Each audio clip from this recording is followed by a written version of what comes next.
Good morning. What's going on, Dal? Doing great. Happy New Year, everybody. Good morning, Tammy. Happy New Year. Good morning. Happy New Year. How's Hope everybody doing? doing well, doing well. I cannot complain. Doing well. Are you not complaining because you're on the Bonk bandwagon and you're riding that wave to, I I don't am know, not Solana escape? on the Bonk bandwagon. We'll talk about Bonk though. Yeah, David was raving about it, man. I knew that he used to be, I would say, friendly to Solana, but something happened. He's going ham at anything Solana, going after it. Yeah, it's been interesting just to see like the shift in sentiment like from 2 weeks ago to this week. So that's been good to see, but definitely a gamble. But yeah, thank you everybody for coming. We got Flipside here today. We're going to be talking to them for a little bit. What's up, Flip? Who's behind the Flip page today? Hey guys, it's the admin as always. Same spaces host that we do in all of our spaces. Great spaces, great spaces. But yeah, we'll give it a minute for everybody to trickle in. If you guys want to come up, feel free to request. We're going to spend the first couple of minutes talking to Flipside. And then, yeah, we'll get into Bonk, Hubi, what else? ChatGPT, all the rugs that happened. Yeah, a lot of stuff going on this week. Never a dull moment in crypto and NFTs. But yeah, thank you guys all for being here. Let me give my little disclaimer, which is, what is my disclaimer? Oh, this is not financial advice. We are not financial advisors. This is just for actually entertainment purposes. I don't even know if educational at this point.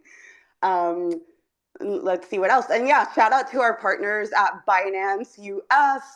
Over 140 crypto assets, no trading fees on ETH and BTC. Definitely can't beat that. So check out my pinned tweet if you're interested.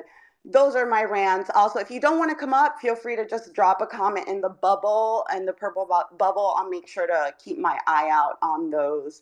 But yeah, anybody else want to tell me how's your week been? How's the first week of the year? You guys back to work or still relaxing? We are definitely back to work in the Hammer household. So, relaxing a little bit too here and there when we can, but it's the start of a new year, so it's always good vibes. Always good vibes. How about you guys? I never left. I was in Paris. I was still thinking about crypto. I was in Paris talking to you guys about crypto, by the way. Um, Now I'm in West Africa. I'm still thinking about crypto, so I'm addicted, man. I'm a DGen. I can't leave crypto for more than 2 hours, but I had a great time, drank a lot, ate a lot. So it's a fun work situation. It's just a mix. You get to go everywhere, Dal. Like, we just never know where you're going to end up or where you're going to be. How's West Oh, Africa? it's great. You're right. Sometimes I don't even know where I'm going. But yeah, I'm in Benin. It's close to Nigeria. It's fun. Like a claim to fame is voodoo. That's where it all started. So don't mess with me because I might know some spells. But yeah, the food is great. Beach is like nearby, so it's fun. What about like you're traveling all over the world? Like every space you're in a different country. We got to like tag what country you're in for each space. What about like crypto adoption? Are you using crypto at all in your travels or you're still doing the good old, converting your money for the local currency? Like what are you seeing out there? Yeah, that's a good question. I mostly do converting, not shilling, but I'm using SendWire, and unfortunately they're shutting down, so I'm going to look for a new service. What I've seen more adoption in Latin America. In a conversation, people talking about hey, using things like stablecoin, and then speculating on crypto, right? So when they look at Bitcoin and Ethereum, they don't necessarily think of it as store value. It's more, hey, I want to make some money. But when they think of, hey, I want to stay away from inflation and move my pesos to something else, it's usually stablecoin. I've seen some exchange. Some people talk about it. Dash is very big in Latin America, which is kind of weird. In Western Africa, I've only been to Benin, but I know Nigeria, they're really big on Bitcoin. and I think also in Ghana as well. But my personal experience, yeah, I'm still doing converting. Is that Yeah, your you got first it. time? Oh, sorry. Oh no, go ahead, Tammy. Go ahead. Is that your first time in West Africa, Dow? No, my family is from West Africa, so it's been like maybe 4 or 5 years I haven't been. But my plan actually for this year is to, because every time I go to Africa, I go to the same country because that's my family. But plan is to go to Ghana, maybe Egypt, and South Africa. So if there's some cool conferences, send them my way. Happy to go there. That's Yeah, amazing. we need to get you hooked up with some of these crypto travel things because you're like all over the place.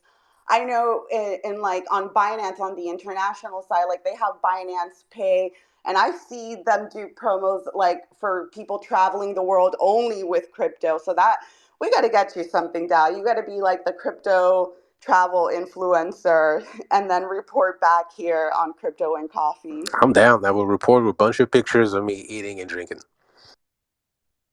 Dow, I have a suggestion on that little trip. Because there are some things going on. If you go to Egypt, take a little boat ride to Cyprus. There are some crypto things going on over there. It's like literally I think a half an hour boat ride. I'm not even kidding. Oh, and your little voodoo comment. My grandmother gave me something to protect me against that stuff, bro. My grandmother's from that island, so yeah. All right, say no more, man. It's on. Good morning, Nico. And I see Aaron up here as well. What's going on, guys? I'll kick Good it over to morning. you guys before we get started. Good morning, Tammy. Good morning, Jeff. We had Good an morning. awesome Christmas time, I guess. Back to the grind now. It is absolutely frigid and cold up here in the tundra. Every tree, every power line is frosted over. They're all white. It looks like a Christmas scene still. How's the dealership doing, Aaron? We are doing okay. Product has slowed down a lot. The market's going to take a hard hit here in the next coming months. Carvana went bankrupt a week and a half ago. Their stock is completely down 100%, and the markets are going to get flooded with about 1 million used cars here pretty soon. Yeah, Insane. it's crazy, for sure. But yeah, let's go ahead and kick it off. Like I said, we'll spend the first couple of minutes talking to Flipside. So Flipside, welcome. I know we've been in some spaces together. It's been great to kind of listen in to see what you guys got going on. So I figured it would be a great idea for you guys to come share it here with the community.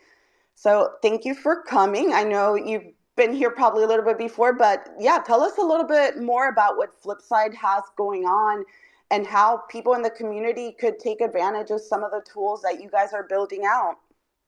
Yeah, thanks for having us on the show, and thanks for making all of our spaces so interesting as well. We always love having you and friends on. Basically, we are a data platform, so we curate and organize and gather, on-chain and off-chain data like token prices and NFT metadata.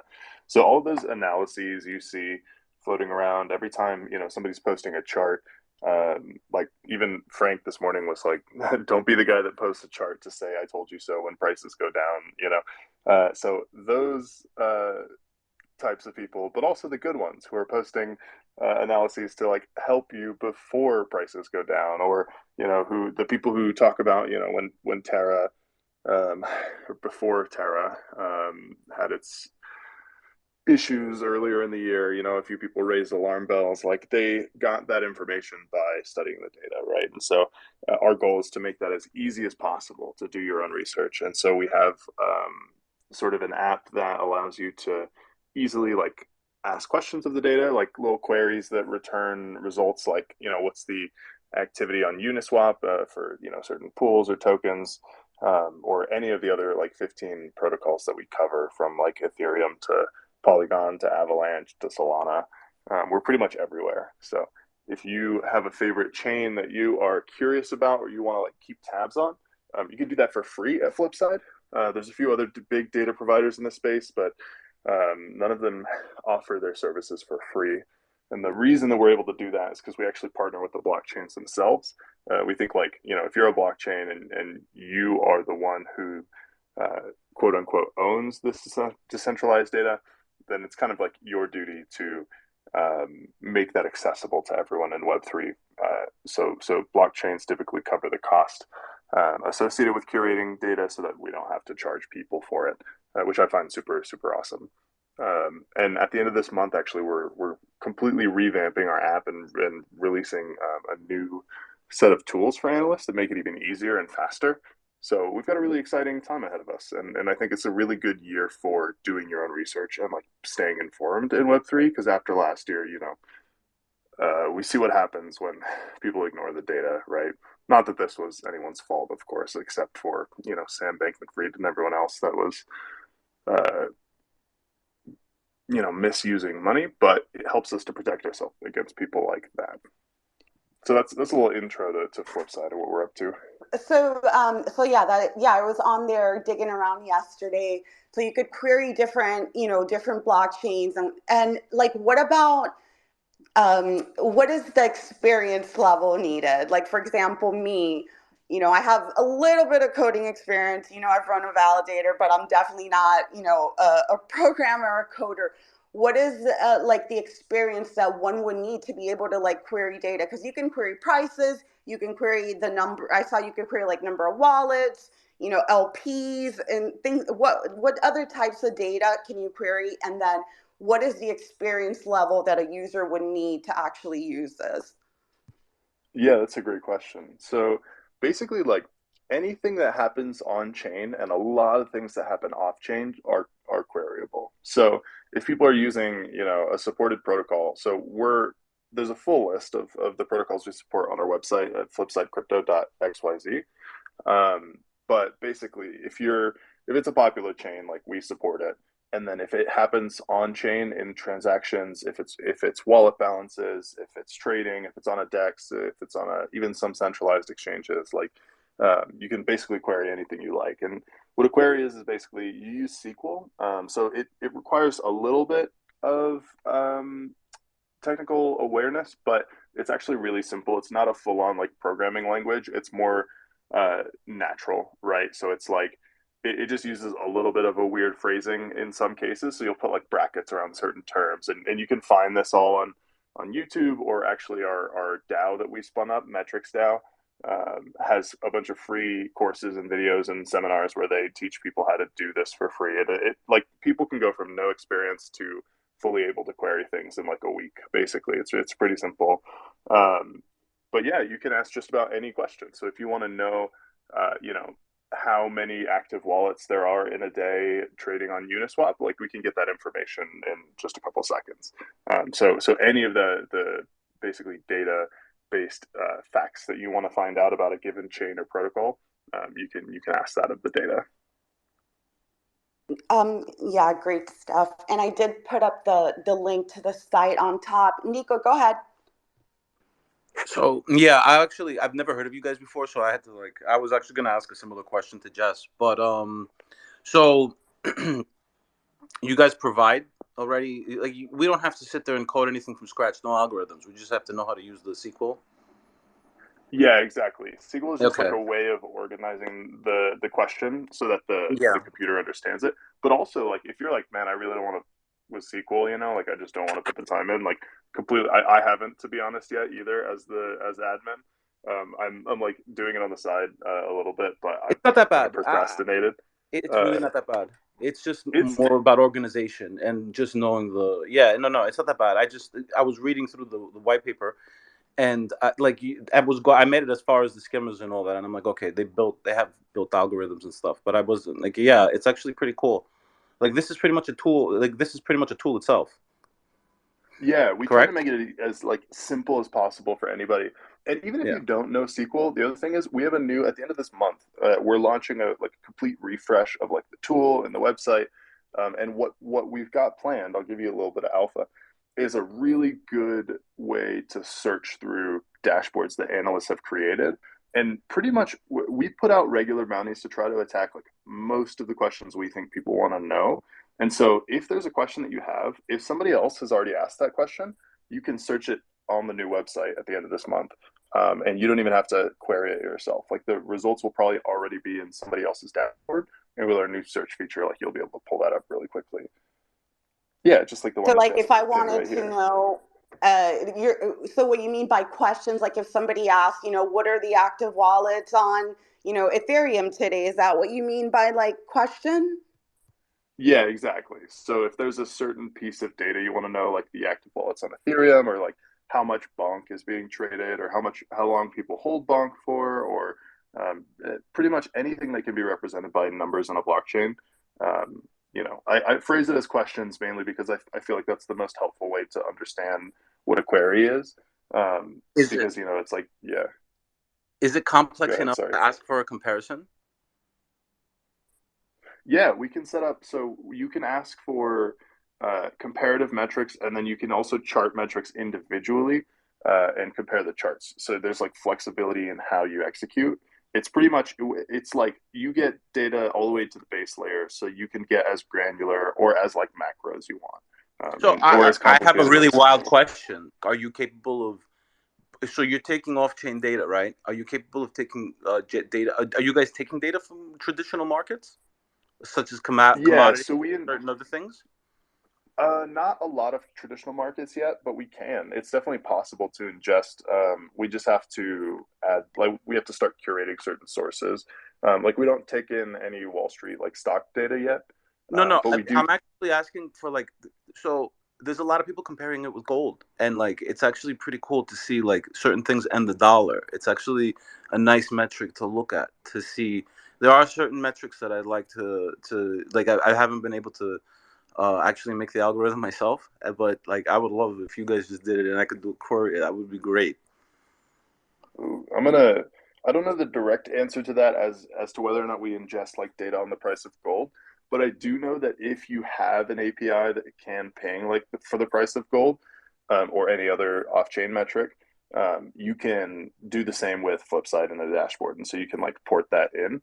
I'm gonna double check though, and then I'll like get back on this. I'm gonna send a message and see if we do ingest the price of gold, and like if they reply while we're still in the space, I'll be able to let you know. I don't need an immediate answer. It's fine. You don't gotta go crazy for me. But I'm curious actually. This is a little wild. I've never even heard of something like data is actually really important. Yes, very important. Like data is key. And I think also like when people think about, just being in Web3 or wanting to work in Web3, like people don't talk a lot about like the research analysts and the data analysts that are actually, that's a big need in this space. Flip, I do have a question. So I saw somebody had done some data analytics for Bonk, and then they put it in this like really nice website. Is that something you guys provide, or how does that work? Like to create the charts and make it user friendly to read the data. Or is that something that he did on or she did on her own? Yeah, we actually it can be both. So we provide a platform. I don't know if anybody's heard of Dune, but they are like another popular dashboarding tool in the space. We have a similar tool. That's part of like the full suite that we're revamping in the new month because we had a good one, but it could be so much better. And like we're really excited to make a lot of improvements. And so like the UI gets better, it gets like more customization and things. So you can make like we call them dashboards basically to present the data and make it like easy to visualize and understand. So you can do all of that for free at the website right now, and then the functions are going to get like 10 times as good at the end of the month. So we're super excited about that. Yeah, actually, that was the question I was about to ask, but I think what you guys are doing is so needed because I've noticed people who look at crypto through data first and then they go on Twitter Medium tend to fare better than people that just look at information on Medium and Twitter or Discord, right? Like the data is insanely different. So I guess instead of asking the question like the difference between Dune and you guys, what type of insight have you seen or users have seen that is completely different, right? If you look at the data and then when you hear what the news and the FUD on Twitter, it's completely different. It's like black and white.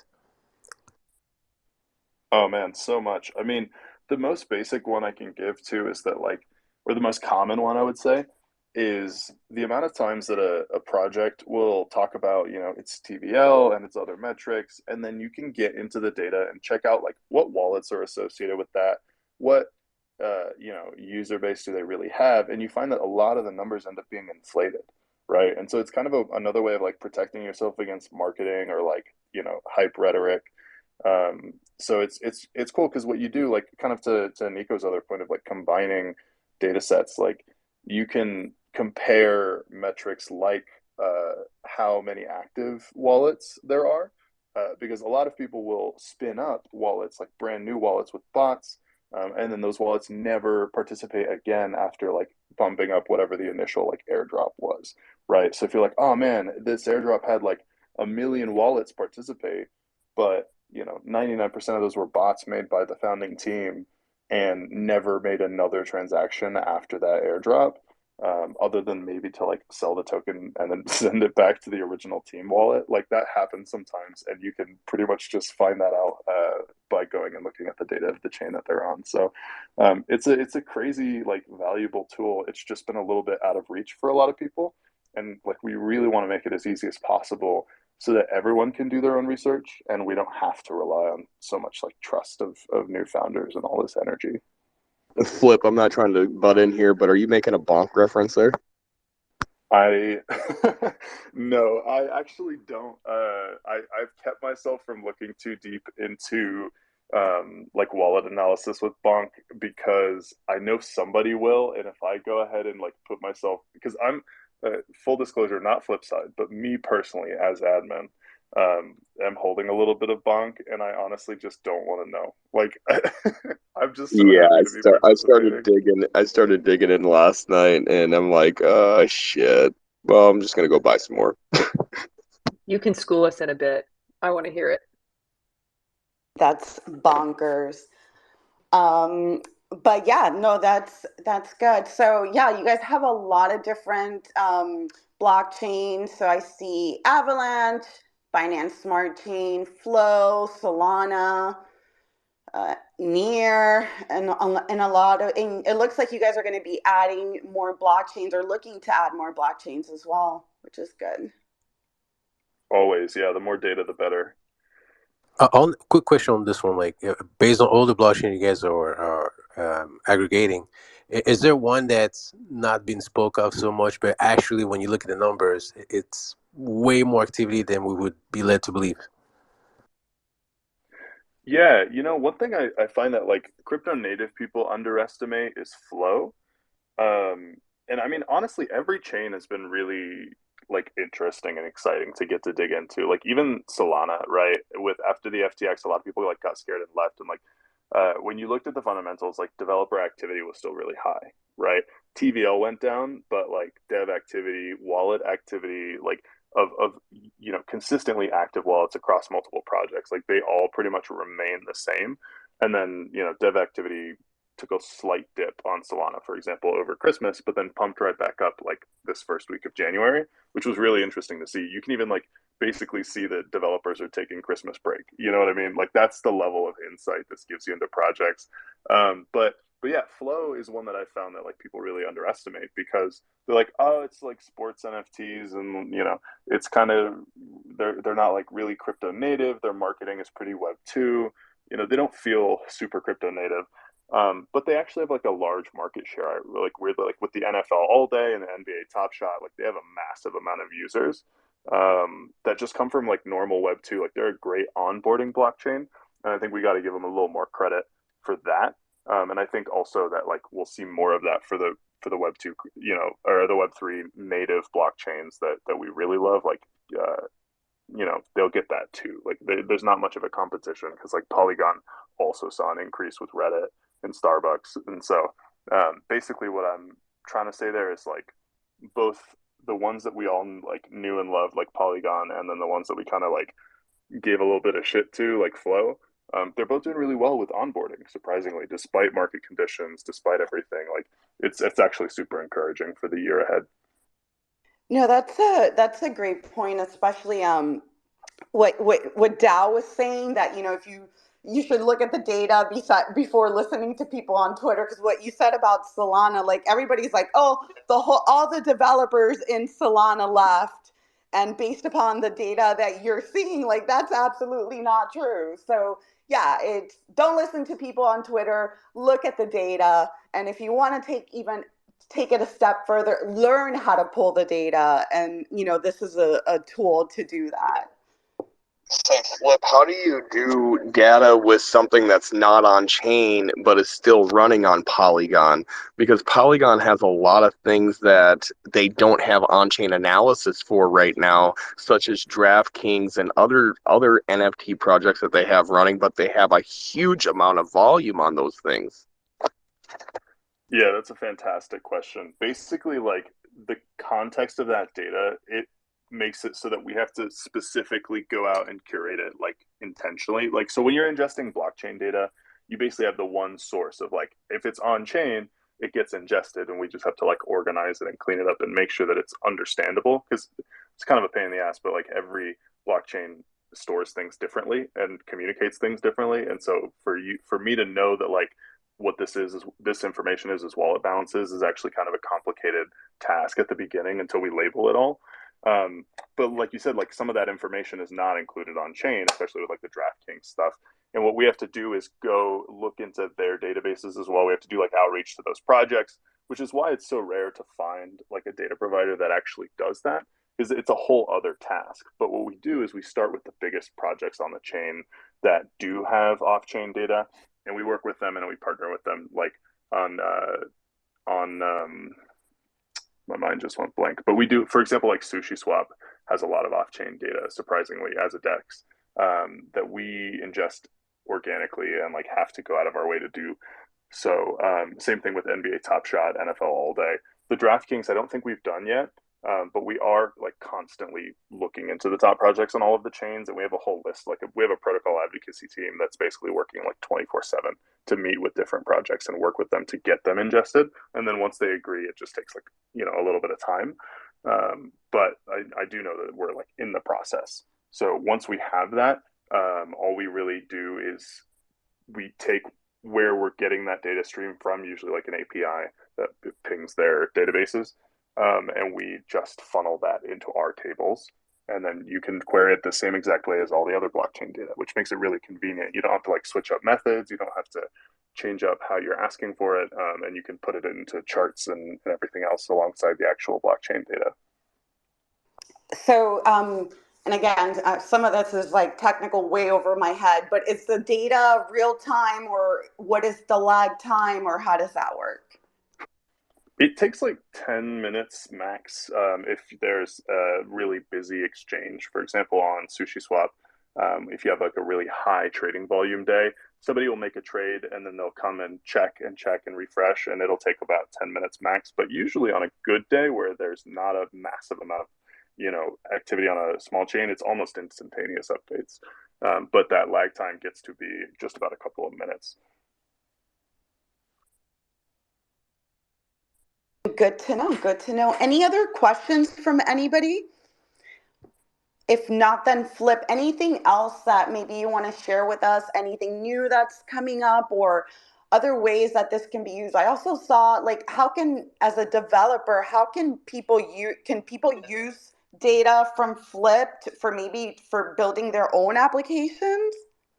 10,000%. Yeah, we have a couple of ways to access the data. So there's the dashboarding tool in the SQL editor, where if you want to go in and ask like a specific query, you can do that. But that's for people who want to build dashboards and publish analysis, and it's really helpful for like Twitter. Or if you have here's a little bit of alpha. If you run a crypto project, get somebody on your team or in your community to run queries on your metrics and build dashboards for them. It's all free. And it's marketing, right? A lot of projects who like really know what's up, what they'll do is they'll go to either Dune or Flipside, or they will build this dashboard and like say, hey, look at all the cool shit we've done, and tweet about it, and people eat that up because it's got visuals, it's got all this charts and everything, and so it's a really great marketing tool for projects. But yeah, if you're a builder and you want to build a tool that takes in exchange data, or we built like a Uniswap liquidity pool calculator, so you can calculate like your impermanent loss and like a better way to earn yield. So any way that data can be used to build a project or integrated into a project, we have both an API for free that you can ping. So for small developers and big developers alike, like this is really useful because it's all free.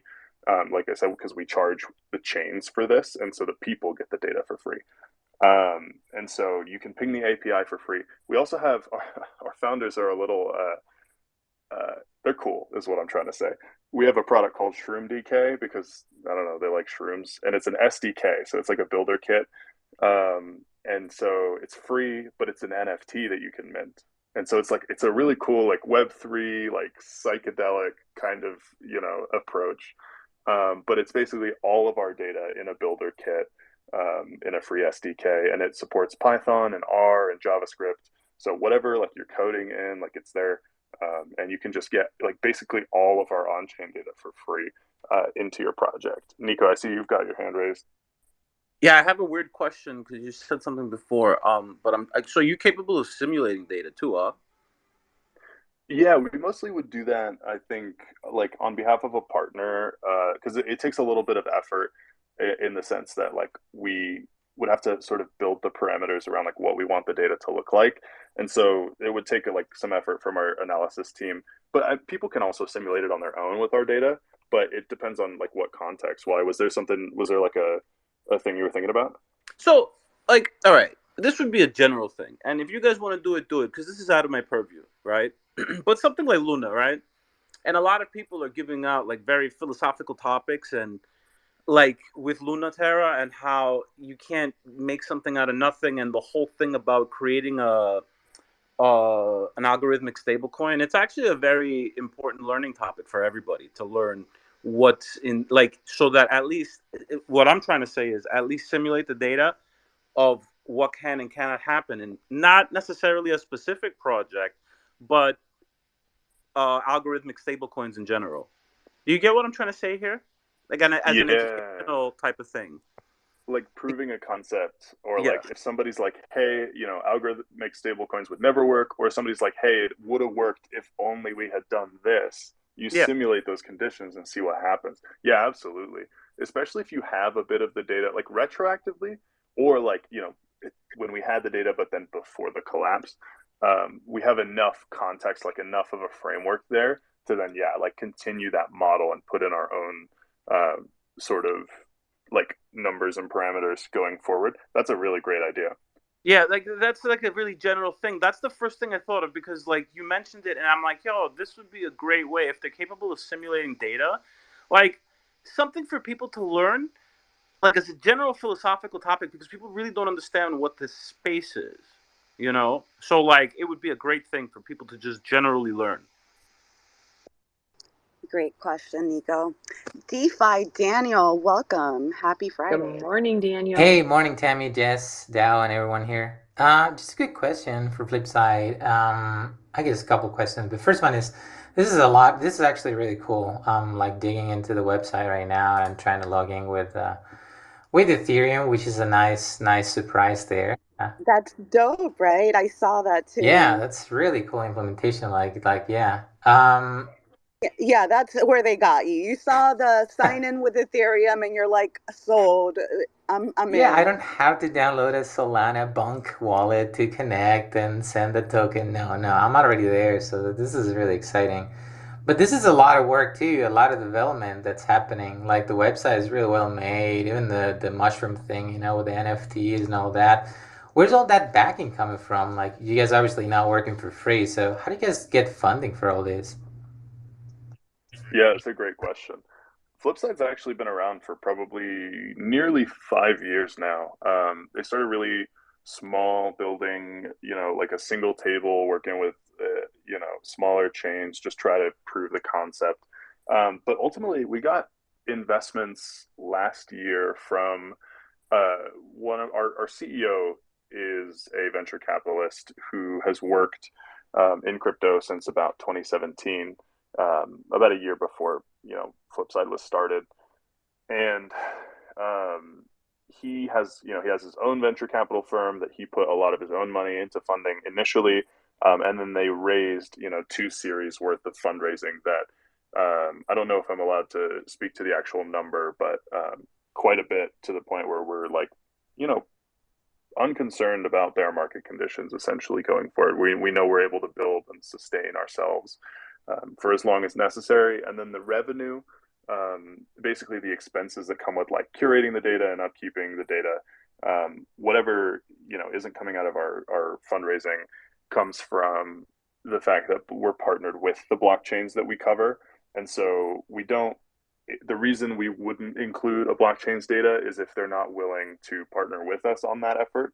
And the reason we want to partner with the blockchains instead of like selling our product is just because we think that, like, the point of the blockchain foundation is to provide all of the infrastructure for a blockchain to operate, right? It's like, it's your job as a blockchain to manage the blockchain.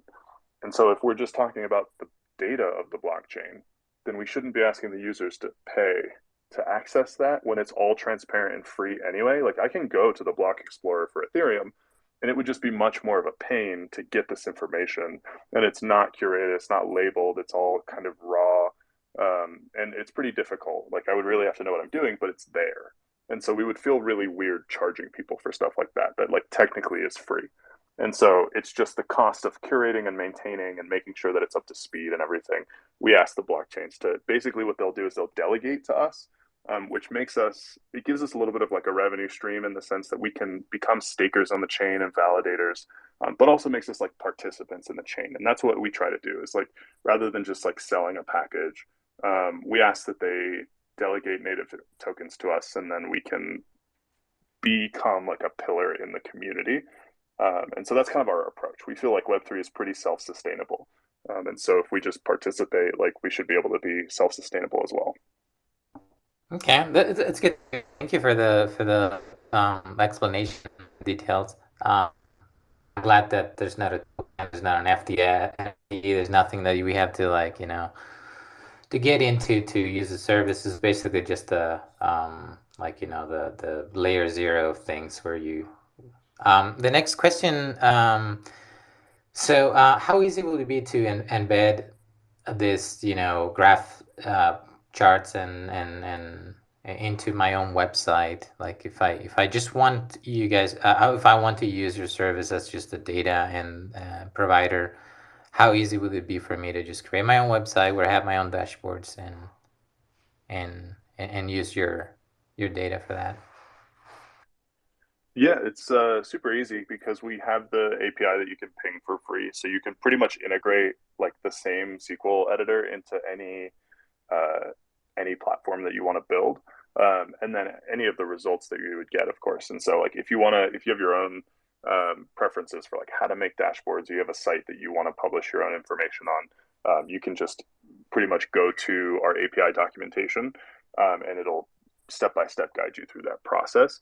Otherwise, like, if you want to build it into an app, for example, you would just use the SDK, which is the Shroom DK, the little mushroom thing. But yeah, so either way, it's like free and pretty simple. As if you already know how to set up your own site, then it's like pretty much what do you call that? No brainer. And my Daniel last wants to set up a Bonk page, is what he sent me in the DM. Yeah, I want to see my my gains. No, my last question, Jess. Sorry to take so much time, No, but go ahead. last one is like, that's a lot of good stuff for free. I mean, for real. Are you guys planning on later in the future, if this gains track, kind of paywalling the API and things like that? It's a lot of good stuff for free. We get that question like a decent amount, and I really respect it. I think, like, especially with the other providers in the space, it's there's like certain features that are free, but once you hit a certain amount, you have to pay, or like if you want to download it, you have to pay. We just really strongly feel that, like, we should never charge for the data, and so we will charge institutions. So when we get like enterprise level data, like if you're a massive company, like Squarespace or Chase or something like that, like, we'll charge them, and we'll say, like, well, we provide like a service, like a white glove service and support, and we'll like guide you guys and do all this stuff for you, and we charge for that. but the data itself will always be free, no matter how big we grow. And like that's one of the first things I was told when I was onboarded. It's like our messaging is that we will always, and like if you get that question, the answer is always. And so, yeah, it's when the market turned down, all of us were like, "Is that sustainable?" But we were reassured. We had a whole company-wide meeting. We're like, "No, we're good," and we've had a chain decide not to participate with us in this because they have to pay for it during the bear market. That we were wondering like how many of our chain partners were going to decide that, and none of them did except one. And this one was like really not willing to do it for so long. They tried everything, and it just turned out that like they had to for a time dedicate resources to something else because they were kind of on fire. I can't really say a whole lot about it. Just for their sake, because they're doing great, they're going to be fine, but they had to like take a second to sort of figure things out, and so we paused them. But that's what happens when market conditions get really harsh for like a specific client. But our specific model for us as a company and our sustainability is completely protected, and like we still have like 16 protocols and counting. We have multiple deals that I can't talk about in the works with other chains and other protocols. And so we're still growing. And yeah, it's been a really good demonstration of how you can build in Web3 with like sustainable money, even if you're not participating in all of like the shill hype stuff. And you're not like stepping on the low guy, not to get like all preachy or anything, but it just, it feels good. It's like, it's nice to get to work with a company in Web3 that wants to protect the end user. And like, it's also proof that blockchains do too, right? Because the chains that we're partnered with are like willing to shoulder the cost because they know that it's worth it for their users to be informed and for their users to get to create like dashboards and use the data, and for their builders to have free access to this. And because that's one thing that Solana's been super excited about recently is like their big builder activity, and we're really close with them. We're hosting a hackathon actually pretty soon, and a lot of their builders have like reached out and like, hey, it's been fantastic to have access to this data for free because it makes what we're building so much less worrying, right? Because we don't have to like come up with all the costs for the infrastructure and everything. That's really good. Yeah, it's free, Daniel. I know we're all down bad, so we need free stuff. No, that's great to hear. And especially that the blockchains are like willing to do this and provide this data is great to hear. And I see that they also have, now they have the layer twos on here. They have Arbitrum and Optimism and so forth. So it's good to see. Great stuff and great questions from the community. Yeah, I want to see, Daniel, I look forward to seeing your dashboards. I'm sure it's going to be, no, for real, I'm sure it's going to be like an ETH only dashboard and then one showing Solana going down or something like that. Like, it's going to be the one shitting on every other blockchain, and it's going to be just ETH, everything else with Daniel. But yeah, Flip, anything else before we wrap up? But I do appreciate you coming and taking the time out. Anything else you want to share or? Yeah, I just want to say thanks. This has been great. It's always great to get to talk to you. And these questions were fantastic. The only thing I would say, like, leave people with is if you feel like any anxiety around figuring out how to do your own research and make these queries, you got two options, right? Flipside, we're going to be launching some like developer academies for if you really want to go high level. But then Metrics DAO does free courses, introductory SQL courses, and they also do bounties. Like if you want to make a little money while you're learning, that's a really cool way to like make your time worth it, right? To learn how to do this. And then if you're like, I'm too busy, it's not in my skill set, it's not going to be relevant to me, then the dashboards are basically the cheat code. Like we've got like tens of thousands of analysts who are building this information for themselves and for their communities. So chances are, if you have a question, you can find it in a dashboard. So just check out flipsidecrypto.xyz, and yeah, you'll be able to find information to DYOR better, basically. So thanks, guys. Really appreciate you. I'm just going to tell you that I'm going to blame you for not sleeping this weekend. That's it. Like, seriously. I'm blaming you from now for me not going to sleep this entire weekend. Well, with all the alpha you're going to get over the weekend, then I'm not even feeling bad about it, honestly.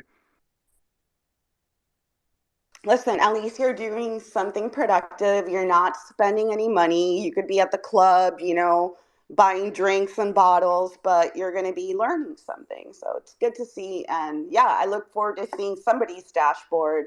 I don't know if I was going to do one last night, Flip, and then I ended up in flu space, and you saw how that went. So I was going to Anytime try you to. get in a space with flu, you're going to be in there for hours. Just it's a riot though. If anybody in the audience hasn't been in a space with Jess and flu, it's probably the highlight of my year, honestly.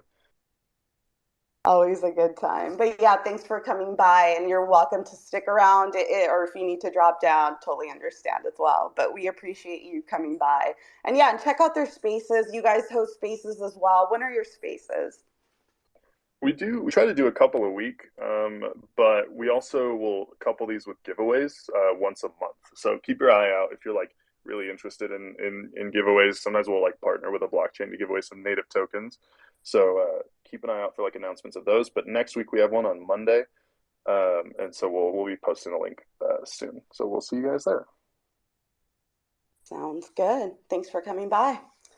But yeah, good to hear from other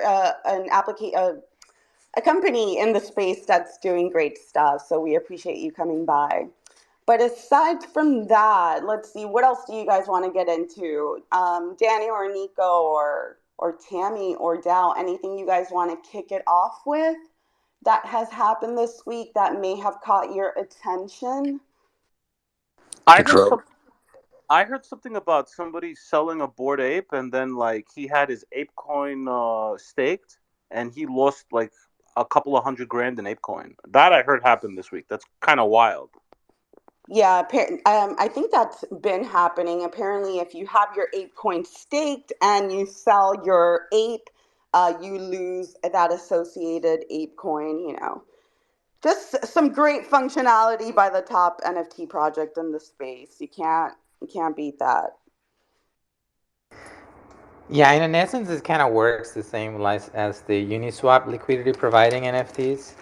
Like that's actually representation and ownership of that liquidity position. So if you ever provided liquidity in Uniswap, you get this really nice NFT, and people didn't know that. But beginning they were selling the NFT, and basically just like not only giving away the NFT but also the position. So yeah, No.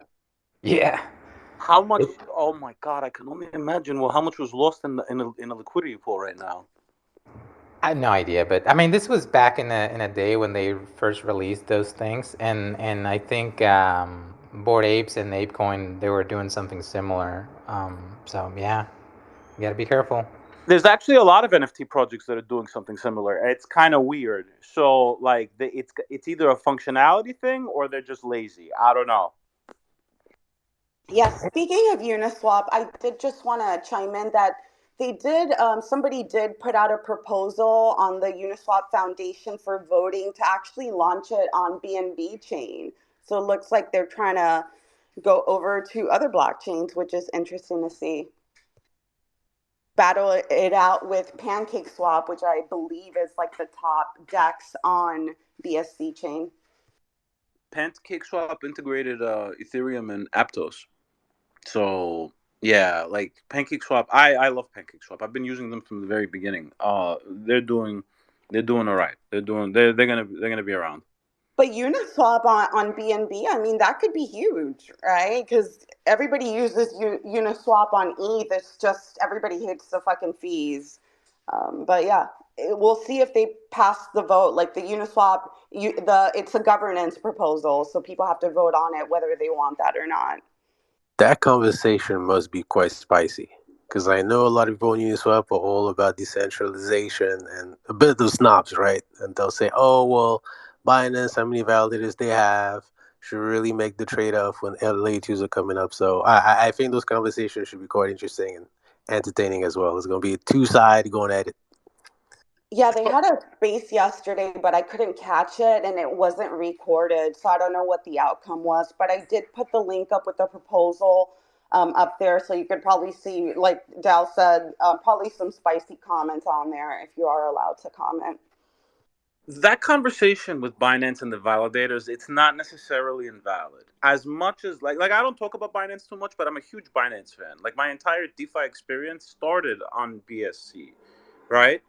And like, look, there was a time when some of the like I think 2 or 3 validators went down, and I never seen the fees so high on Binance. So like, it's kind of a valid argument because you can't have the entire blockchain going crazy over 2 or 3 validators. Because I'm telling you, the fees went from like 25 cents to like $4, and I'm like, what's going on over here? And like, you couldn't even get the transaction going either. So that argument isn't invalid. As much of a Binance fan as I am, that argument isn't invalid. That's the thing. Totally agree with you, Nico. And since we are talking about BNB, another DAX that's going over to BNB is Trader Joe's. So Trader Joe's, like the main DAX on Avalanche, they're deploying on BNB at the end of March, and also their NFT marketplace as well. So interesting to see the migration to BNB. Are they affiliated with the supermarket? Nah, no, they're What? not. Well, The Trader Trader Joe's. Joe's, nah, No, Yo, I, no. I, they're I not, didn't I didn't Nico. know there was a Trader Joe's Dex or anything like that. I'm like, wait a second. Yeah, that Trader Joe's the main DEX on Avalanche. Well, the most I'm not gonna say, I don't know if it's the highest volume, but it's one of the most popular ones. Yeah, I think it is. I think it's the main Dex that they have on. I know because they have now a Dex on Arbitrum as well, and I looked into how they work. It's actually pretty innovative. It's a bit like Uniswap V3 with the kind of like concentrated liquidity, and it sounds like it could be a better version than what Uniswap is trying to do with concentrated liquidity. So interesting to look at it, and they might be able to rival like the Sushi Swap and Uniswap of the world. So interesting. So like, you see, I've never even done anything on Avalanche. I'm embarrassed now that I didn't know that. But like, yo, that's the thing, man. Like, this space is so big. I never even like made it as far as Avalanche. I've been screwing around on Matic for like 2 years, Binance, and a little bit on Solana, and a tiny bit on Cardano. I never even made it as far as Avalanche. So yeah, like, that's why the space is so huge. Nobody could keep up with what's actually going on.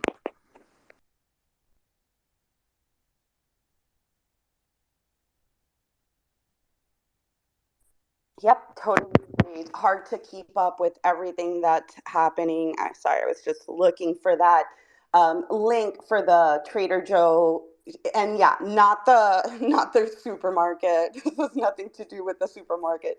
But shout out to Trader Joe's. I do love Trader Joe's. There's not one close to my house though.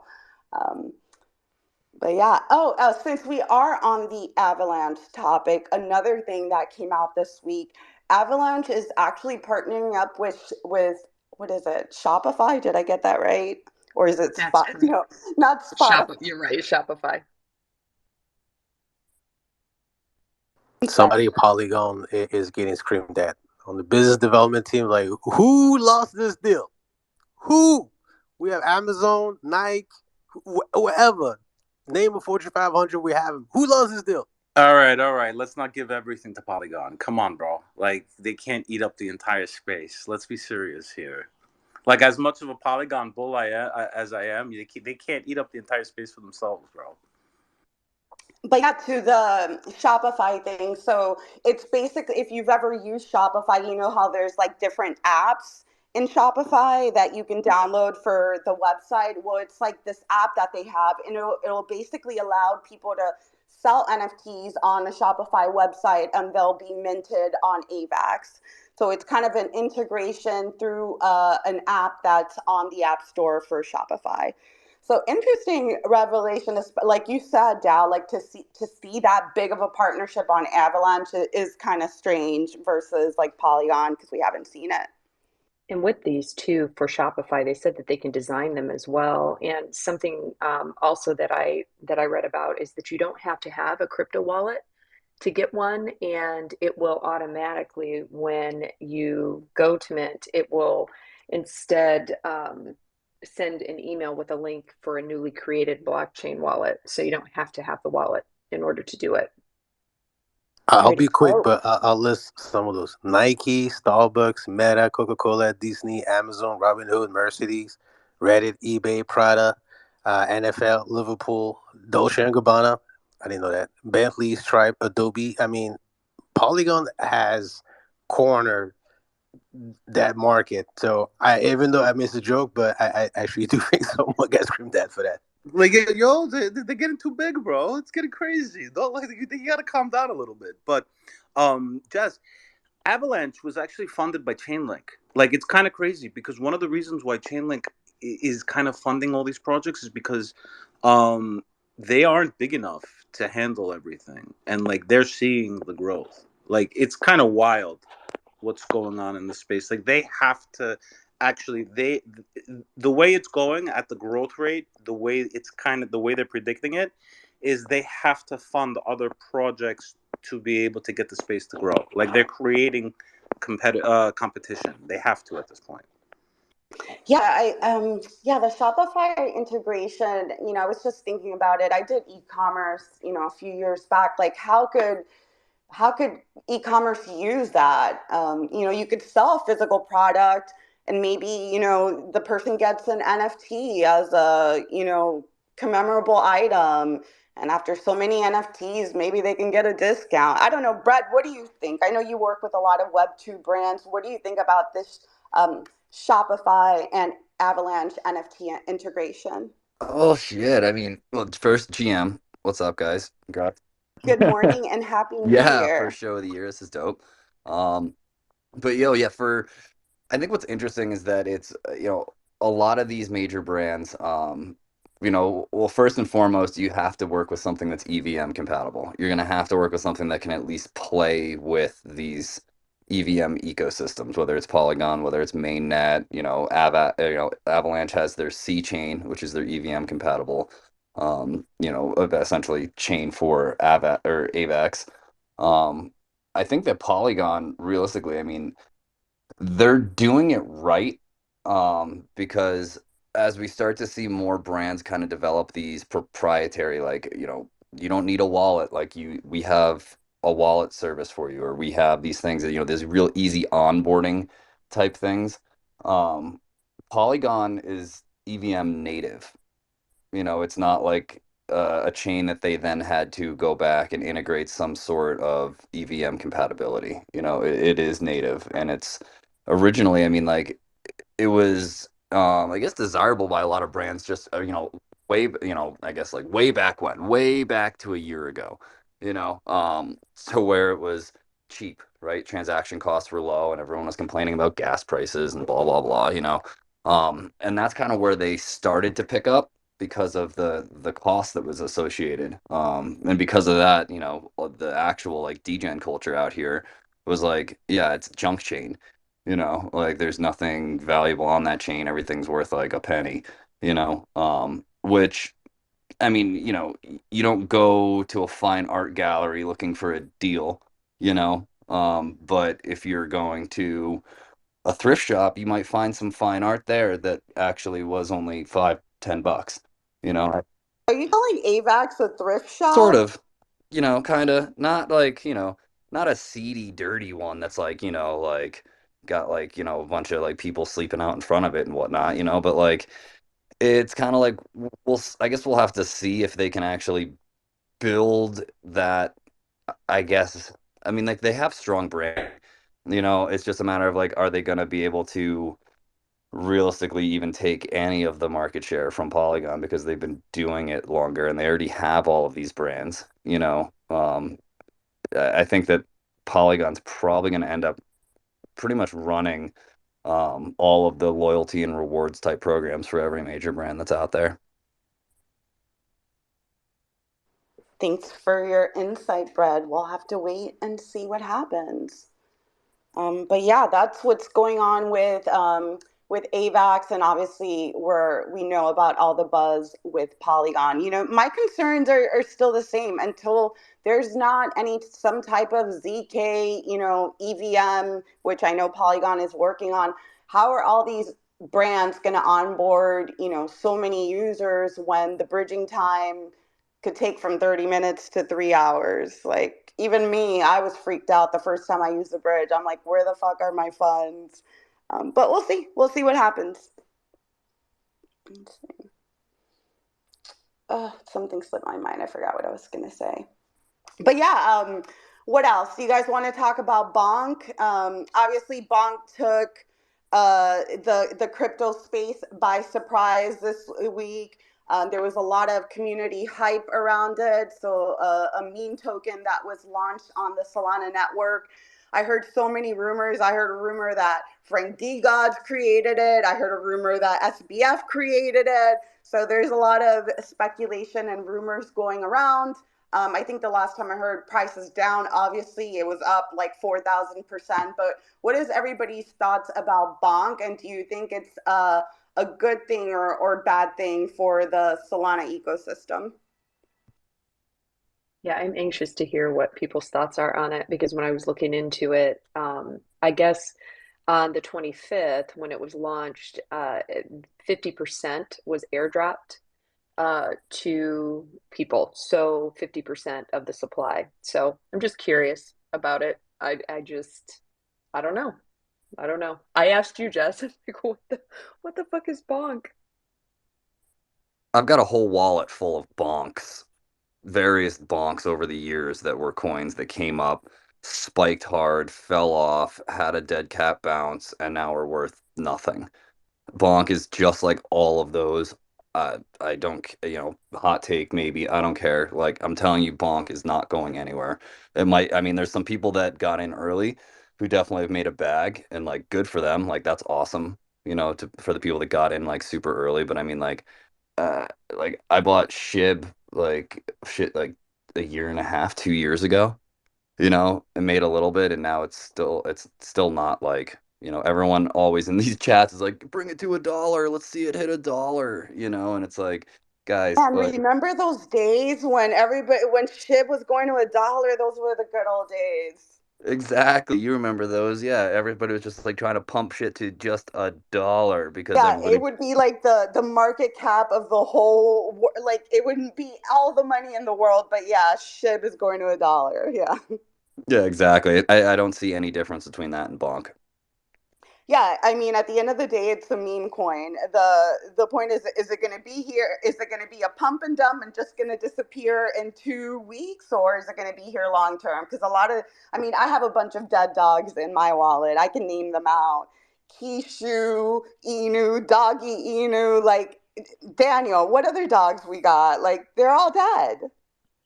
Did you guys see that there are some derivatives already coming out? There's Baby Bonk Inu, Bonk Yacht Club, Bonk Max Inu. I was like, just stop last night when I was looking them up. But they were also saying too that this may be something to save Solana. So I don't know.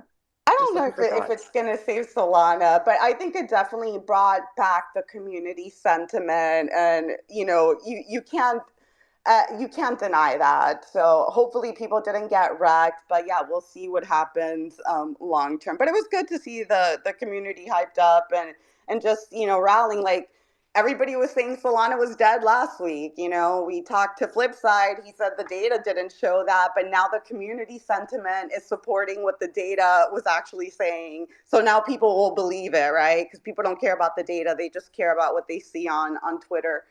Um, Yeah, straight up, like here, like straight up financial advice.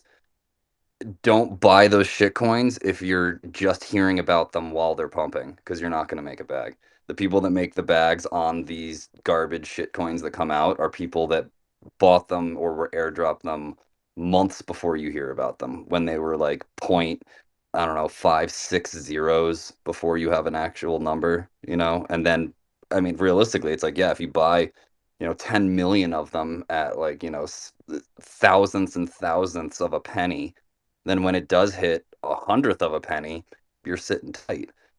But don't buy in at a hundredth of a penny expecting it to hit a fucking dollar. It's just not going to happen. Yeah, totally agree. Yeah. What's up, crypto? Flight Medic, what's going on? Good morning. Good morning. How's it going, Jess? Tammy, how is everybody? We're just bonking around. What's up? That's what I had. That's what I heard. I had to jump in on that. I couldn't agree more with what he was saying. Like, I mean, yeah, this is like, SHIB all over again, right? The people, the 50% of those people are tokens who got it airdropped to them, probably going to make a lot of money off it. But I think everybody who's getting in after that doesn't really know what they're getting into, they're going to be the exit liquidity again. And how can that be good not only for Solana, but how can that be good for any of crypto, right? In light of what's going on right now, I think this is going to just be more bad on top of You guys are way too rational. This is FOMO. bad. This is don't miss the train, man. The train is going up. You want to miss that train again? You Well, miss the only thing that Bitcoin, Doge. You want to miss this one? Oh my God. Yeah, yeah, it's all FOMO. the only counter that I would say is that they have integrated Bonk with a lot of shit on Solana, whether that's useful or not. But I mean, look at other tokens. I could say ApeCoin. What fucking is ApeCoin's a fucking shit coin? Like, what utility does ApeCoin had? ApeCoin was a fucking $24, at the peak. So long term, are they gonna create utility, and is it still gonna be here? Probably, but to each their own, right? Everybody picks their own shit coin. Right. I'll So say, yeah, they oh, will God, be God. here later. Yeah. The No, point is, what are they going to be worth, though, right? I mean, I think it's very interesting when you think of things like this, because there's even other coins out there that started this way. I mean, I think of things like Titano that really started out as a coin with no utility at all, and yet they've managed to take and build a product. I mean, their coin's still worth nothing, right? But they're still trying to grind through, build in the space, create a space so that when the industry really takes off as an industry more, they're going to be positioned. So I think that if these coins do things like that, they really do have a chance, right? But right, like you said, what's ApeCoin doing? It's still just a coin, right? Listen, the last time I used ApeCoin was to mint the other side land, which I spent like 1 Ethereum in gas, which I will never do again. Ethereum sucks. I will never do that again. Like, I don't care when the market pumps. Like, will you guys go back to paying hundreds of dollars in gas once the activity on ETH picks up? Like, now that you've been through paying and hundreds and thousands of dollars in gas, do you see yourselves repeating that again when the market pumps? Yeah, that was painful. Even as a ETH lover, that was very painful to have to pay for that. I think actually even the Bonk are good for the space, right? And just hear me out. We're looking at coins that most likely 99% of them will not be there in 5 years from now. Even your favorite coin, most likely there's a 99% chance that it's not going to be here in the next 5 years. So most of those coins have a short to medium term, shelf life, but they're trying something different, right? If it's a meme coin, they're saying, hey, we're thinking that if we distribute 50% to the community and if enough people jump on the FOMO wagon, there might be some sustainability there, right? So the fact is, all this experimentation, we're learning from it. We're learning what works, what doesn't work, and in aggregate, even though most of them don't make it, long term, because obviously we want harder asset, and I'm not a BTC maxi, but I have to give it to Bitcoin. It's a hard asset. All those coins, I think, are showing what works in the economy or what doesn't work, right? How do we incentivize people, the short term gamblers who just want to speculate, versus the long term investors who are okay with smaller returns? How do we get a community of different, people with different, strategy to make it? So I actually applaud those type of efforts. I think it's important to note too, like when we're talking about these shit coins and like their integration with all these various NFT projects or different chains are integrating with them. I mean, it's literally like from a dev side of things, it's so easy to accept any ERC20 for a mint. I mean, like any NFT project can accept any ERC20 for minting. So it's like, I mean, so what if you can buy monopoly money with other monopoly money? It doesn't really do anything except hype the fact that like we're integrated with so and so. It's like so what? Well, this is really where SBF got, this is exactly what was going on, right? It's it's rampant in the space of one project coming in, taking a bunch of investors, and then calling it an investment by investing in other projects, or in other coins, or somewhere else in the space. That's not really an investment. It's a VC, maybe at best, right? The projects that are saying invest in us and this is the product, or this is what we're going to build, or the service we're going to offer is a different proposition. But yeah, I mean, this is, I think, the battle that's going on in the space. Absolutely. And I was in a space earlier this morning, and actually, I don't know if anyone else was in Nick and Pio's space this morning. They had Frank on, D God's Frank, and he was talking about what they call the entourage effect, which I've been preaching for months now, about SPF and how that happened. And it's essentially like people blindly invest based on the investors you already have, and it's like if you were to go to anybody at all on the planet, doesn't even matter, even if Bonk was to be like, go to Disney and be like, well, Apple's invested in Bonk. Disney's going to be like, all in, let's go. Not even ask questions, due diligence, like nothing. They're just going to blindly throw money at it. And now Bonk can go to Google and be like, yeah, we've got Apple and Disney on board. And Google's going to be like, oh, fuck yeah, let's go. And just blindly throw money into the situation until all of a sudden now you've got a market cap of several $billion for a product that's vaporware or doesn't exist. Do you Yeah, know just the guy? to Let's take clarify, that. that is not true. Apple is not getting into bonds. Oh no, none of that. That was all hypothetical. That is not no companies are or should be investing in Bonk. Brett, Yeah, Let's take that idea a step further, though, right? Because what you're saying is absolutely true. But I can tell you from being an operations manager in a large commercial crypto project, right, that this is now even being looked at as a way to market projects, right? Let me get this influencer, that influencer, these people in and get them excited about my project so that their followers will then come to mine, right? It's become, I mean, whether you're even paying those influencers or not, I mean, which is going on as well, right? Paying people to market, in essence, as if they are organically finding these projects. So, yeah, I Well, think this is a how problem, it used right? to happen back in the day, we would just airdrop these influencers NFTs, and it was back before people knew about Etherscan really, and like people were even less educated than they are now in the space, and it'd be like, look at that, Gary Vee minted like 5 of these, and it's like, no, he didn't. Those were airdropped to him from the team, but it creates all this fake hype around it, and yeah, exactly what you're saying, dude. yeah, So it's not a wait. I'm gonna go to Queen after, but it's not really a new concept, right? Like Blur did a airdrop, SOS, Looks, like we could just go down the line of all these other airdrops. What's up, Queen? Good morning. Hey, good morning. I just wanted to kind of add on to what Crypto Magic was saying. I've done marketing in a lot of different NFT and DeFi projects, and he's absolutely right. Like the flow of what's worked before is kind of on a smaller scale doing that. Hey, we're involved with Disney. Hey, we're involved with Apple. But it's more, hey, we're involved with DeFi. Hey, we're involved with Sobi. These insiders at the top. And then because the influencers are rung under those insiders really want deal flow and to become insiders themselves, they see their friend invested or following a project, and that's good enough marketing for them. Therefore, then that trickles down. The community members that then follow that influencer are incentivized to pick up the project without ever being paid for a shill. But I guess my question is to just open to the panel, and thank you for letting me come up, is how ethical do you think that is that pretty much everybody from VC to community member is playing follow the leader, and now after FTX, it appears we've all been following each other in a big circle?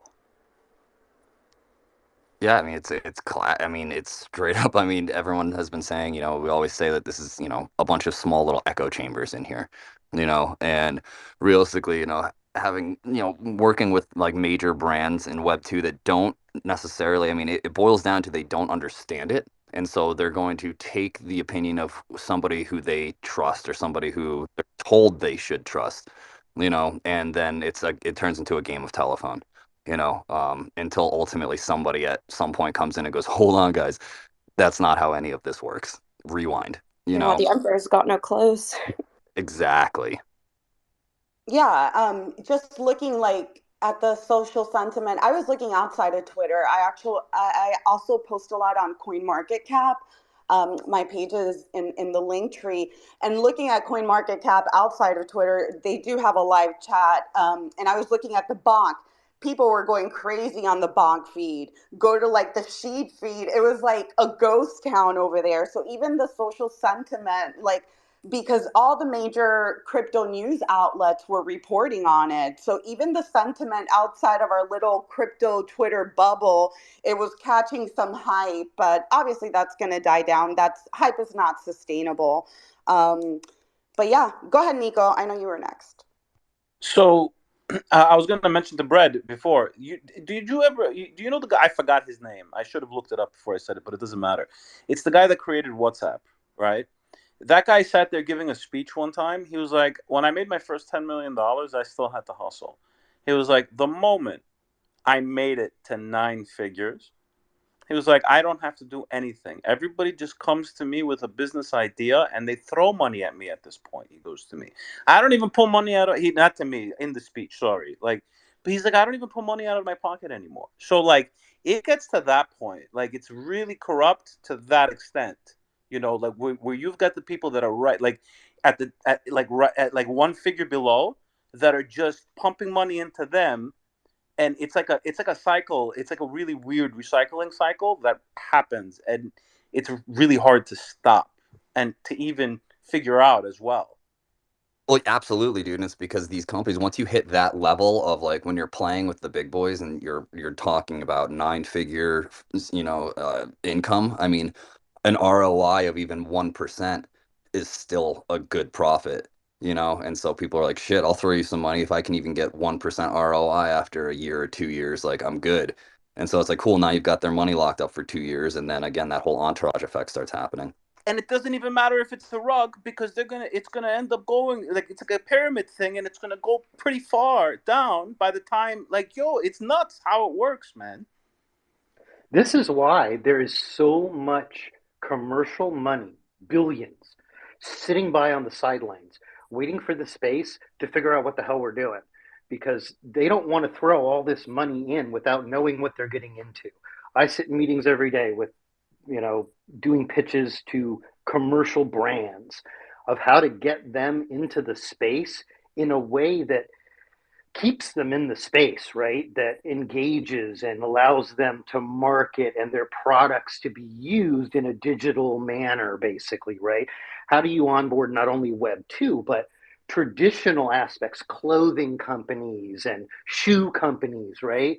This is what really the space is working on, is creating that, I always say it like we're in Web 2.5. This is not Web 3 yet. Web 3 is still a dream out there that I think we're all grinding and building towards, and we're still in the process of flushing out what that really is. Great point. Viking, what's up? I see you're back.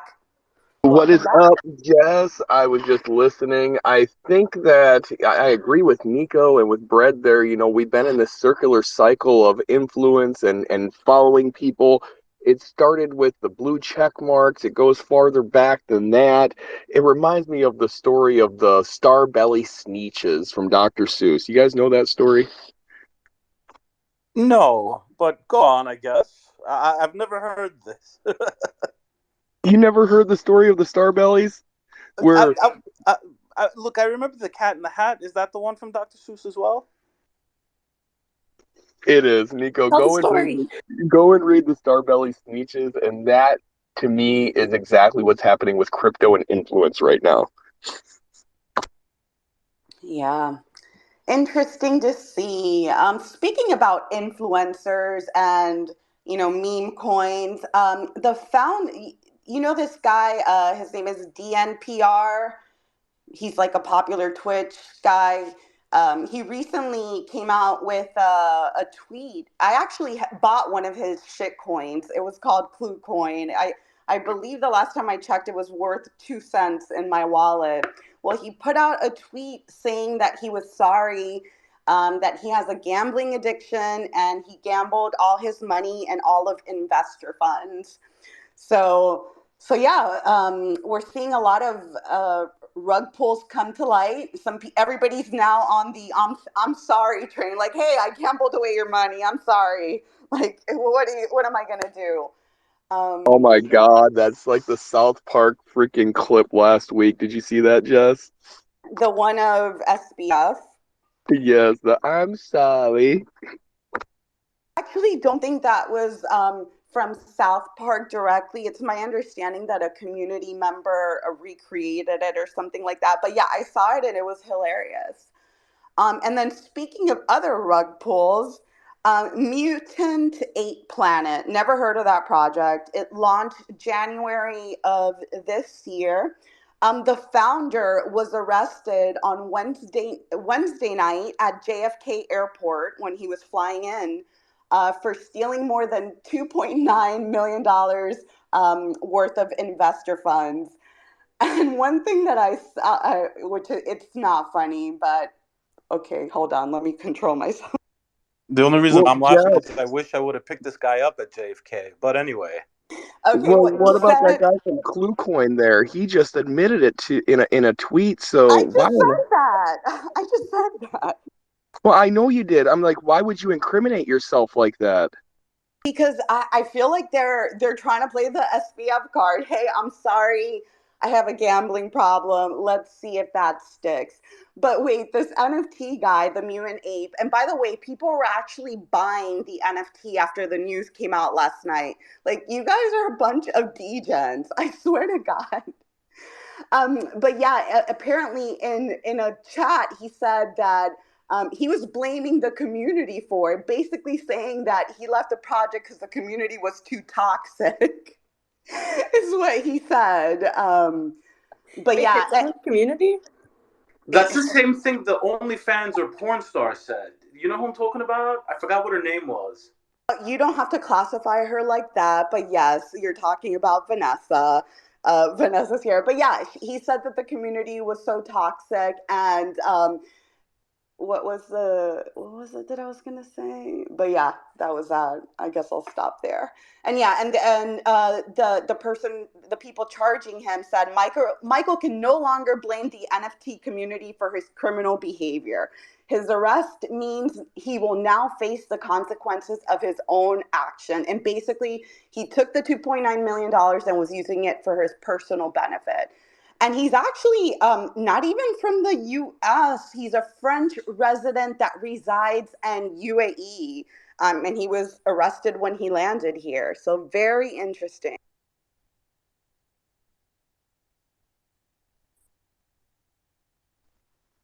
Hello, everybody. This is Orca United. I just wanted to chime in. I know I may sound a little muffled. I'm at the hospital um, with my daughter, but I do find the equivalent of some of people nowadays, actually developers telling what they're doing, as like rappers rapping about the people that they killed, and then you find out that they really killed them. I don't know why they are self snitching on themselves, but the SBF thing that bothered me when I watched the interview because I saw so many people talking about, oh well, it looked like he might be telling the truth, but any one of us knows that someone taught him to do that, and he looked extremely guilty to me. And Kevin O'Leary didn't really help the case when he straight flipped like a jackrabbit on the whole situation. So that's kind of how I feel about it.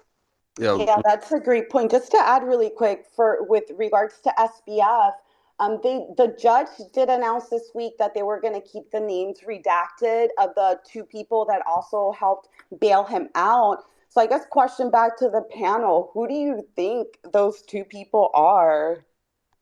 well, I definitely think those people are Kevin O'Leary and his parents, right? 100% is what my money's on. But real quick, Orca, I just wanted to like clarify something, dude. Like, it's not always the developers that are responsible for rugging a project. I've worked as a developer on several projects that I mean, essentially they were failed businesses, or they were rugs, but like I was paid out as a contract. Like I was paid out to write a smart contract, and that was that. No residual, no anything like that. And when the project rugs, it's kind of like, yo, I essentially just wrote some code. It's not always on the developer. There are some cases where the developer is also the founder and the marketer and the social engagement and PR and everything else. But there's a lot of other projects out there too. that the developer had nothing to do with the ultimate outcome of the project, and whether it was successful or not. And it's scary for us devs out here, especially looking at like the dude with Tornado Cash who's still in prison when all he did was write some code. So I just want to make sure that that narrative kind of stops being spread because it's dangerous for us devs. And Well, Orca, before then you I go, do apologize of not clarifying, but all the ones I've been rugged for, the guy was the founder and the dev. So I can only go off of my personal experiences, not the education that you may have over what I have. So I do I, apologize not clarifying that more, but I wasn't saying it in a general term that's always the case. Go ahead, Tammy. I think Tammy wanted to say something. oh, Orca, I just wanted to say I caught that you said you're in the hospital with your daughter, so I hope she's doing okay. Oh, she is. It's a routine thing with the therapist trying to make sure I can keep her brain in order and keep her moving forward positive. Oh, Queen, well, I good. saw Queen, I saw you had your hand up. Yeah. Thanks, Tammy, for doing that. What's up, Queen? Just wanted to ask anybody on the panel, because this was an interesting thing that Nomad brought up. What do you think the difference is between a failed business and a rug or a slow rug? And what, if any, responsibility does a founder have to give back the rest of the treasury if they decide, okay, this is, we didn't raise enough money to form a game, or we actually, this DAO is much more complicated than we thought. And what's the responsibility there? So yeah, awesome. I'm so glad this is a topic, because like there there's some projects I feel like ultimately number one, it's like, CEO is the head of everything, right? They're the founder of the project, kind of should be held responsible for whatever ultimately the outcome is driving the project. It's why a lot of major brands can't make any promises before launch and around launch and things like that. You can't create speculation around the asset or else it turns into a security, and there's kind of some like dumb legal things that kind of roll into that.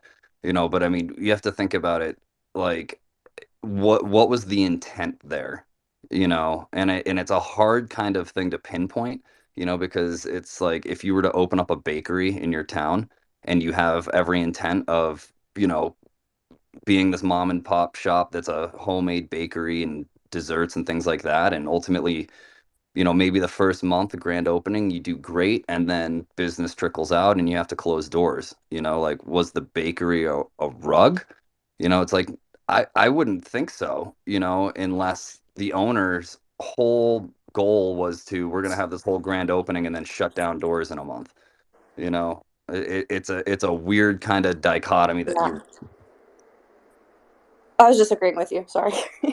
Oh yeah, no, for sure. And it's like, so I mean, like straight up, like I was part of a project. I was a dev on a project over the course of the past like 10 months that dropped the week before Christmas, right?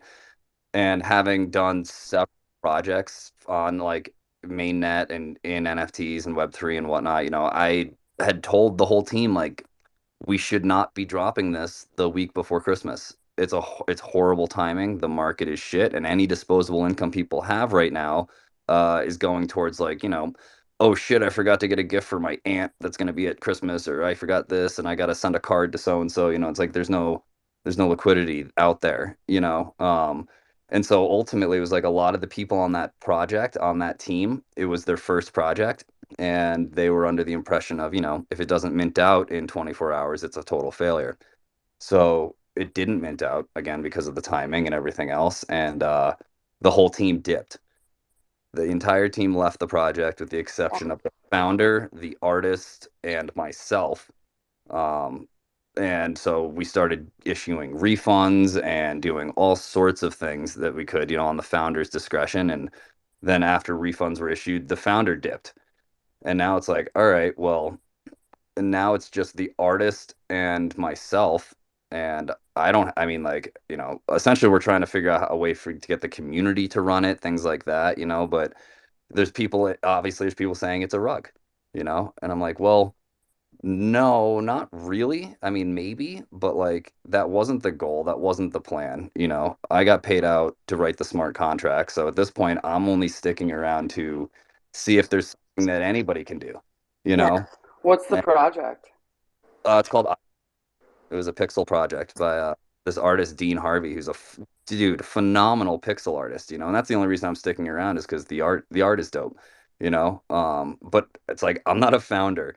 I definitely do not have the time or the bandwidth to run an entire project, you know. And so because the founder dipped, it's kind of like, all right, well, who wants the keys, essentially, you Yeah, know. being a founder in Web3 is not for the lighthearted. Like, people in this community could definitely be toxic. Like, even people that get free mints, like everybody expects price to go up, price to go up, price to go up. It's just the expectations of the community sometimes I feel are unrealistic. But yeah, Orca and then RN and then welcome, Brooke. What's up, Brooke?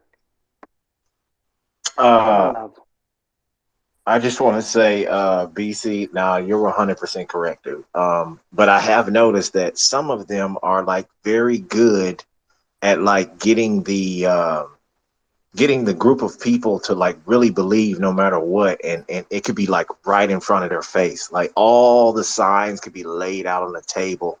For some reason, it's like in their brain, they just completely block it out. Like a person being abused and they don't even actually remember that they're being abused. And they back the person that's abusing them. It's crazy, but I definitely see what you're saying about, you know, people getting sucked in, and then since everybody does use that narrative of dev, and they don't really dive in even more to find out like what's the chain that trickles up, then they do throw it as somebody as like a fall guy, which is usually the guy on the bottom, and then the guy on the top is actually the one that took the bag, and he just walked right past you with it. So no, you're right, man. Great point. RN, good morning. Good What's going morning, good on? morning. Yeah, I just wanted to touch on the bakery example because we've heard this. Sorry, I'm walking downstairs if it's loud. We've heard this in the space a million times, right? Oh, if it's a business, if the bakery rugged or the restaurant rugged or whatever. And I think you have to think about it like this. Like any business in IRL is going to have investors to answer to if they just up and disappear. Correct? Unless you just started this business with your own money out of pocket, you likely owe money to the bank or some other investors. So I would beg to say that we are the investors. So that's the difference. But are we really the investor? Right. Like when we talk about like the rugs, like if yeah, because it's a fine balance. I'm I not mean, saying we honestly, if own part of the somebody, business, you know what I mean? But go ahead. but like if the funds, when we talk about rugs, right? Like this mutant ape planet, the guy took the funds from the community wallet and spent it on personal shit versus a project that is using funds in the community wallet for a project that just dies, or they don't, one, they don't use the money wisely, or two, they build a product that nobody uses. Like, is that what if they build something and nobody likes it or nobody uses it? Is that considered a rug, or is that, I mean, I would see that more like a failed project. Right, but going back to, just because I think it's easier for people to kind of grasp if you use IRL examples. Let's say, you know, you have the bakery, it got a loan from whoever, the bank or whether it was personal investors, and then they up and leave, but they don't take all the infrastructure. Everything needed to run the bakery is there, which is what happens with NFT projects. Like you have the community, you have all the infrastructure is there. And if we as a community were walking down the street and we walked into the bakery and said, oh, we want to take this over, like, number one, we wouldn't be able to do that because it just obvious reasons. But you still have those investors there. They're going to be wondering where their money is. Like, what happened? We invested into this bakery and now you just disappeared and left everything. So I think rugging for me is more so up and disappearing and just abandoning everything versus like a failed business. There is a difference there. How do we, distinguish those things? I do not know, but I just want Yeah, and some of the people don't disappear. They take the money and then they're back on Twitter Spaces the next day to rug us again. Brett, not Brett, Brooke, what's going on? Good morning. I did want to make sure to say hi to you. Hi, Good morning, Brooke. darling. Hi, good morning, Tammy. And I see David, what's up? And Leslie down in the audience. I have to say, like, when we talk about investing, I started watching that Madoff documentary yesterday on Netflix. It's so fascinating to see how history repeats itself. And you Is guys it know, new? Is it new, Brooke? yeah, Or? it's I mean, there's a couple of them that have come out, but this one's done really well. It's like a docu-series where they have like reenactments and stuff. So you can like really see how things were happening. And there was a point there that he fooled the SEC, and it it was because the accountants, I'm not going to get into the entire story, but it goes to this point of like investors, right? And there are never ever a 100% secure investment, you're never going to have something where there's zero risk. And the accountants before the SEC came in and started looking at things. I think this was in 1968. Or it might have been the 90s. I can't remember. I think he started the company in the 60s, and then in the 90s there was the SEC investigation, and he fooled them with different paperwork. But what got caught was that these accountants that were feeding him money from their clients illegally put it on paper and said, "Yeah, this is 100%, like return on your investment." And what just caught me is it doesn't matter if it's a digital asset or if it's a company or if it's a bakery. It doesn't matter. If you put your money somewhere, you don't have zero risk. There will always be risk, and whether or not you have something to answer to or not is sort of this subjective, up in the air kind of thing. I just don't think there's ever going to be like apples to oranges, like, oh, well, this rugged NFT project is similar to, I invested six figures into a company 10 years ago that went under, and I had to take a loss.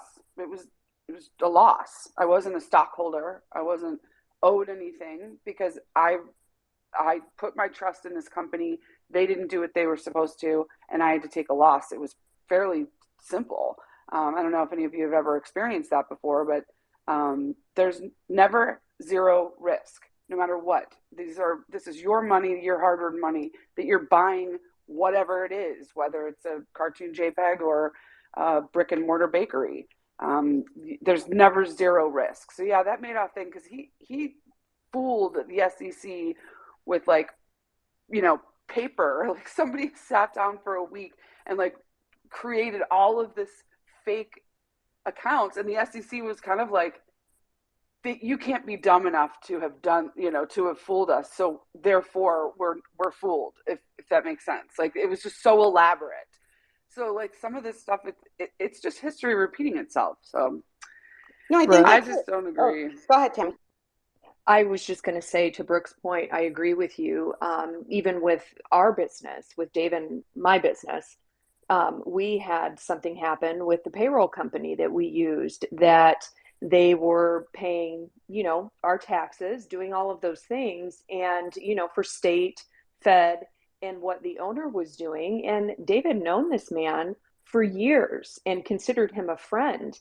He sat on the board of several financial institutions in the area, and he was actually taking funds and basically kiting them and using them to his advantage, wire transferring, doing all these things, and it finally caught up to him. So he had thousands of businesses, and we live in the RV capital of the world here.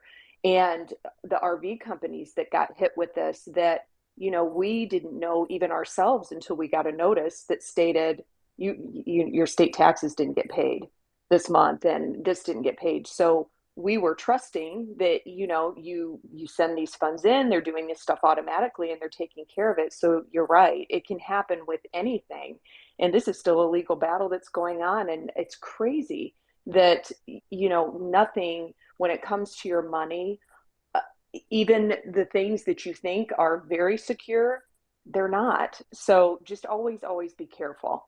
Right. And Tammy, that's what I'm trying to get to, is this is all based on promises and deliverables. And I was promised, just like anybody else investing in a business, I was promised something. I was going based on their previous success of what, they were promising me in the future. And whatever it was that they did wrong, I can't even remember, it's 10 years ago. I was promised that, just like everybody's sitting in here talking, not in here, but in this, Twitter sphere, like talking about, well, this NFT project didn't deliver. Well, a lot of companies don't deliver.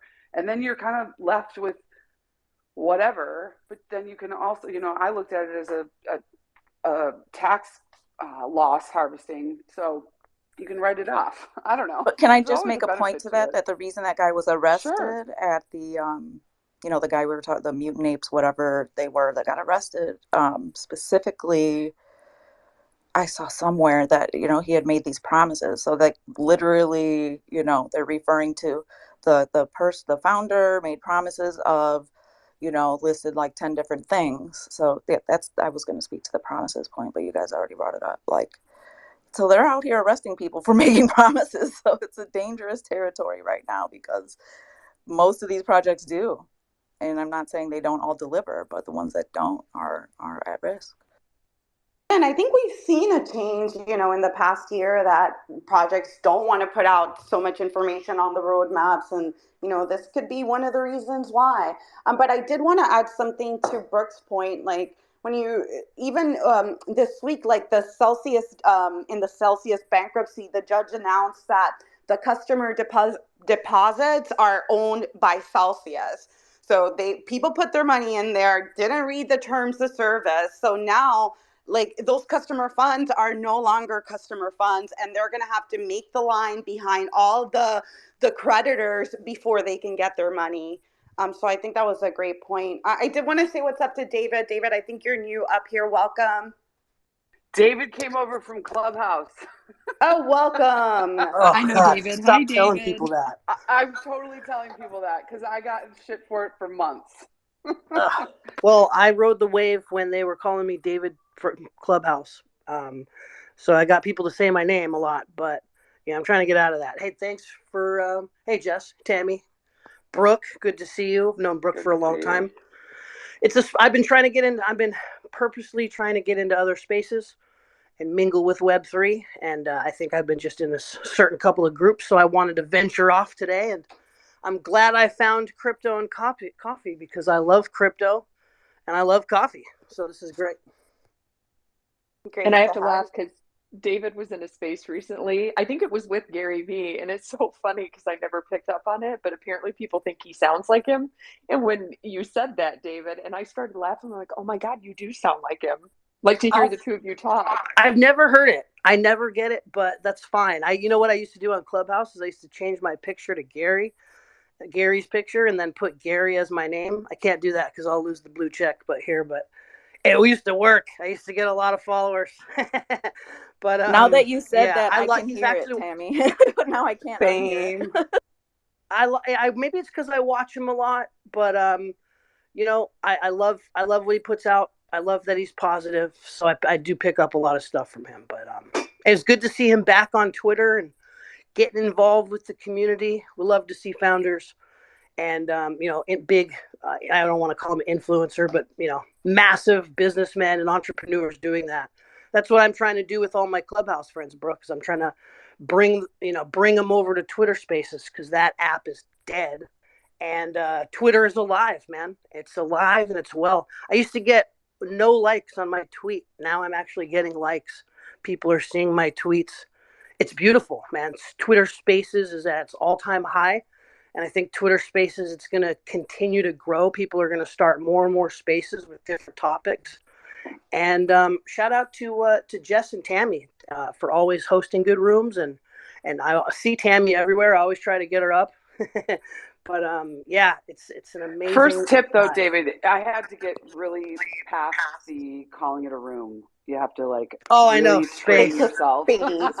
Yeah, we had to go to Clubhouse like 3 weeks ago when Spaces was down, and yeah, we are happy to be back. Like, it was good. Like, we did see a lot of updates that they had like emojis and things like that, but yeah, totally different vibe. we've been doing space like this show since September of 2021, so a little over a year. And informally, it goes back even more. But yeah, so we'll try to keep it going every Friday at 10 a.m. It's been a wild ride on Twitter Spaces. Well, I just subscribed to you, so now I know that your space when your space goes live, I'll be here. Great title, crypto and coffee, and the content is good, right? That's what I look for, engaging conversations, and so that's awesome. David's the hype man. I know there's hands up. I just have to say, like, I'm so glad you're over here because you were like such a hype man, and there was Clubhouse it was such trash. Like there would be rooms about other rooms. It was like this toxic. Everybody was talking about each other, and I'm like, how old are we? Wait, but Spaces is the same shit. What are you talking about? It's a little. It's a little. Yeah, different. but you can use it to engagement farm, so it's okay. With Clubhouse, it was like. You know what I like in Clubhouse? And he's just straightforward. He's like, engagement farm. Can I curse on here? We were all fucking crazy, and Clubhouse was our padded room. Yes. And I escaped the padded room, thank God. Yay. But yeah, you're such a hype man. I'm glad you're here. And I will say it's good to follow Jess because Jess is the one that I feel drew me into this space and finally got me to come up and speak. It was actually in Jess's space that I believe that I first came up to even speak. So yeah, it is hard to get me up in spaces to talk, but Jess broke that barrier. So, but she always drops the knowledge and for sure follow her. Well, sure, she's a legend, Jess, because it's nice to hear your voice, Tammy. I've never heard it before, I think, and it's good to know that you're not a bot. I am not a bot. I am a person. Yeah, great stuff, guys. Let's get through some of the hands. Brad and Nico and Andreas and Hodler. What's up, guys? Yo, I just got to, I wanted to just take my turn here and say, I got a dip though. So, but thank you guys for the space. It's always awesome. I'm so glad that Crypto and Coffee is back for this year. Let's fucking go. I'll be here every Friday. So again, thank you guys. Thank you, Jess, Tammy, Dow, Nico, David, Brooke, Orca. You guys are all awesome. Thanks, Brad. We will see you next week and hope you're having a good new year. What's up, Nico? Two things. I raised my hand for something else, but let me just say this real quick since we were on it anyway. Jess, I'm going to tell you something. I actually pick and choose where I get my information from. One of the reasons why I actually come to your spaces, and you let me up as speaker all the time, but look, your spaces, and I want to make sure you get this so it doesn't go over your head. Your spaces are actually really, really good. Like this space today was probably one of like the best ones, in my opinion. And I'm in your spaces all the time. The other one with the girls that did the ENS space, like, look, like you said it yourself today. Like whatever we were talking about at some point went over your head. But what you got to understand is you're smart enough to at least find the right people to bring in your spaces. Like it's very hard for me to even explain here. But like, the information I get out of your spaces, that's why I even come up to speak, is because I feel like sometimes, like the information that come out of your spaces is very important. People don't realize what it is, at least in my opinion. Like they don't realize what they're getting out of it, and hopefully they do realize one day, and they get some like knowledge out of it. So just keep doing what you're doing. Trust me, like you're doing a great job. Appreciate it, Nico. You guys are making me blush. But yeah, I try to bring on guests, non-paid guests that can provide something valuable. We had Flipside Crypto. We have this month we also have Lunar Crush, which is a social sentiment crypto tracking site, and Coin Ledger. So if you guys want to know about taxes, we got somebody for taxes. I believe it's next week or the week after. I got to figure that out. But yeah, thank you, Nico. Appreciate it. Andreas and then Hodler. Yeah, thanks, Jess. Funny, Nico kind of sounds like David Gokhshtein. But anyway, so I wanted to kind of add on to what Orca was saying. He brought up some really good points about the space and about the scammy nature. I like to think of it as like a Princess Nigerian email scam, where a lot of these projects, they suck you in, they make you feel like you're doing the right thing, and then you get Stockholm syndrome, and before you know it, you're just like keep giving them money. And so what I want to kind of do is provide a type of glimpse about the scams that we may see in the future. Like, for example, in the BSV community, we have this thing called Twetch, right? And they're very sophisticated the way they do it, because they do mintings, they do NFT launches, but they're not like set up their NFTs so that it's like a roadmap and everything like that. However, the subtle difference is that it's all on their platform, and so their business is like they're building out their platform. It's like a Web3 social media thing, right? But then they're raising so much money from these mints, it's almost as if like that's the disguise of being able to just generate so much freaking BSV with these mints, and then just show like, yeah, we're doing a social media type of business, So I think like we'll see more clever kind of tricks like this. So just make sure you don't fall in the email princess scam, because the whole thing is that once they get you in with the princess scam, it's known that if they get you for $1,000, then they can get you for $10,000, $20,000, $100,000. So just sort of be on the lookout of that. You know what I'm saying, Orca? Yes, I do. Yes, I do. I've been scammed before in my real life and through these, Twitter and NFTs. So I always feel for somebody to get scammed, because usually people get scammed aren't the ones with all the money.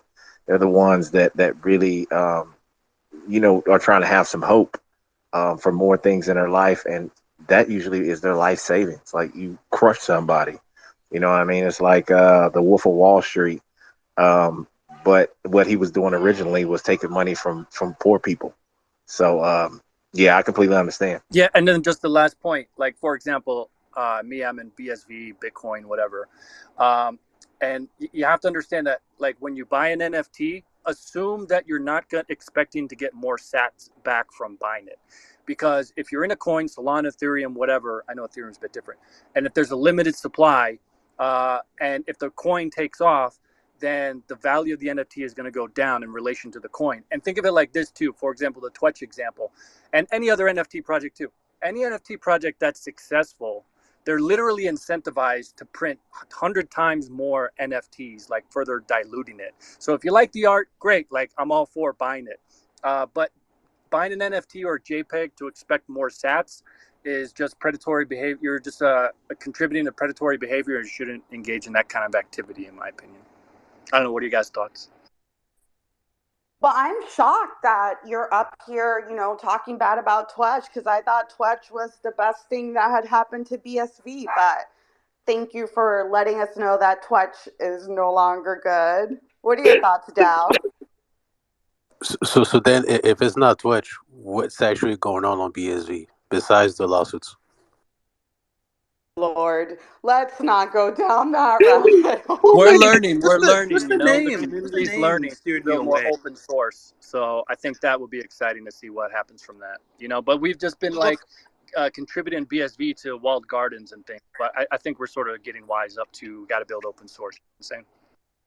Yeah, I'm not getting baited into this BSV thing. The last time I did a poll, I got attacked by the BSV community when I said if Craig Wright was Satoshi, and they botted the poll, and it won.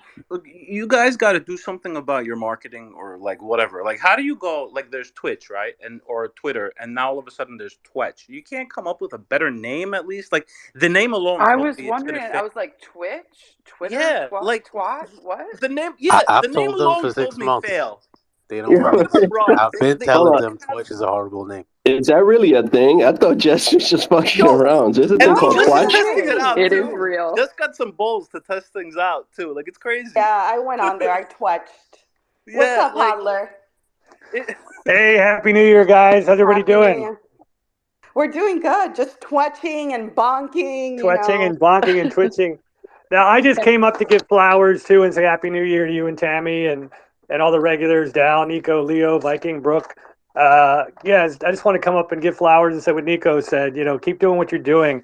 I'm literally scheduling meetings around the show now. Like, my day job is like it's pretty busy, and I was like bummed today. I was all ready to get on the app, and it was a meeting I could not get out of at 10 o'clock. So I'm like totally like rushing through it, trying to like make it go faster. And so you guys I'm hooked on crypto and coffee. What can I say? Just came up to say that, and Happy New Year. We appreciate you, Hodler. Yeah, I hadn't heard from you in a while, so good to see you come up again. We always appreciate your contributions. Yeah, I've been lurking and listening, but I'm here.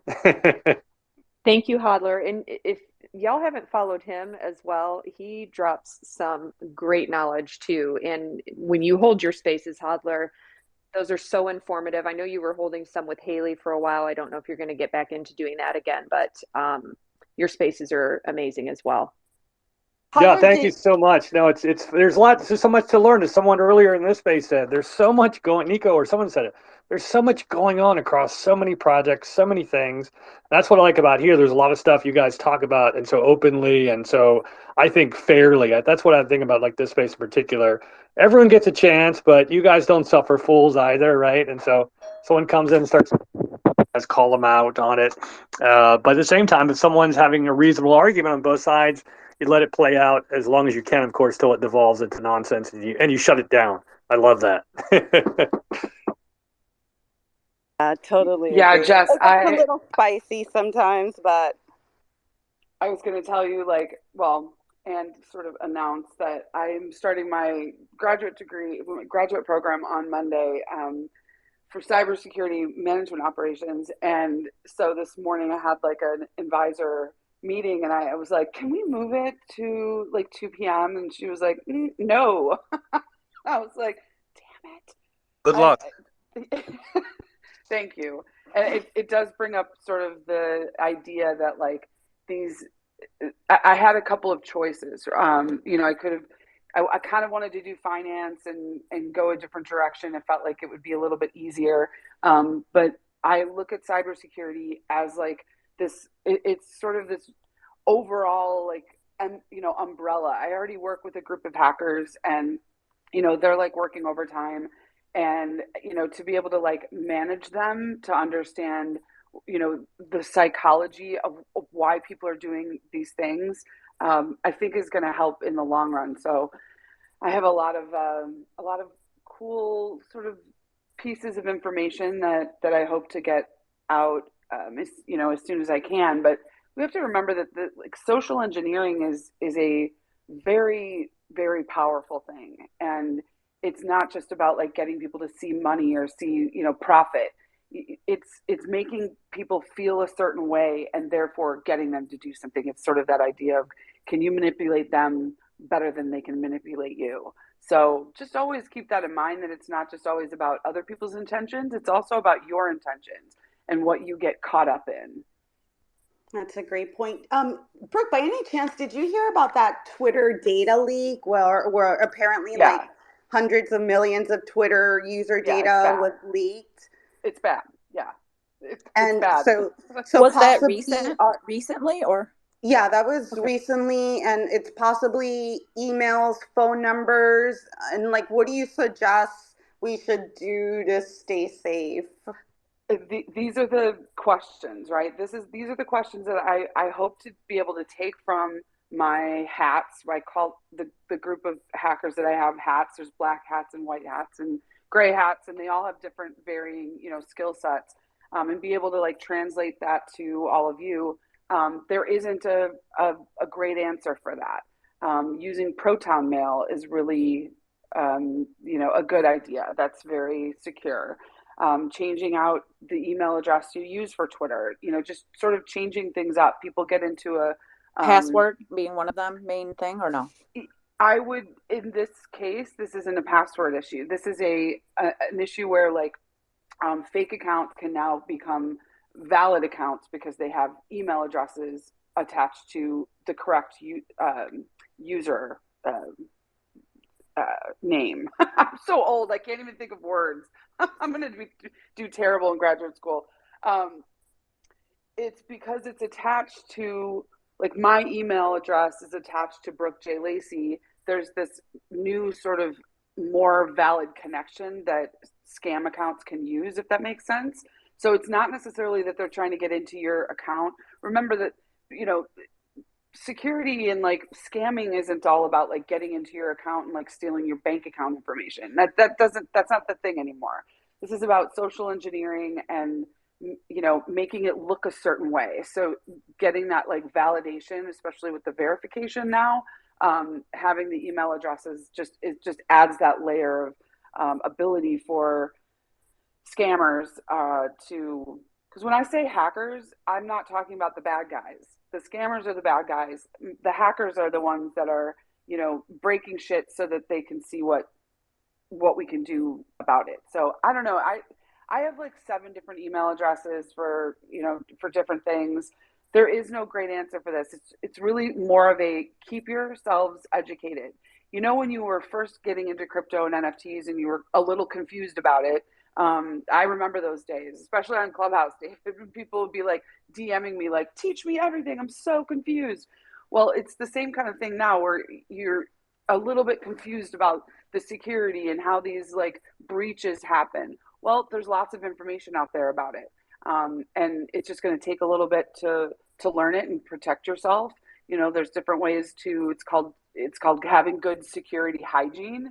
I always hate that word, but it's the truth. Like making sure your passwords are locked up somewhere, don't have them, in a notepad somewhere, but to remember that like things are way more sophisticated now. It's not about, a hacker getting into your computer and finding your bank account information. Like that just doesn't, that's not the thing anymore. So I know that doesn't help very much. There's never going to be a really good answer for like, hey, how do we, protect ourselves from this? Well, there's probably 2 or 3 things you could do, but maybe change up the email address that's attached to your Twitter. Yeah, I also like using the Google Authenticator for that. Yes. 3-factor authentication. Yes. Yeah, as a backup just in case. But another topic that I wanted to talk about, we haven't talked about yet, is about ChatGPT and AI. So a couple of things came out this week. Apparently, OpenAI is in discussions about a public shares offer with a $29 billion evaluation.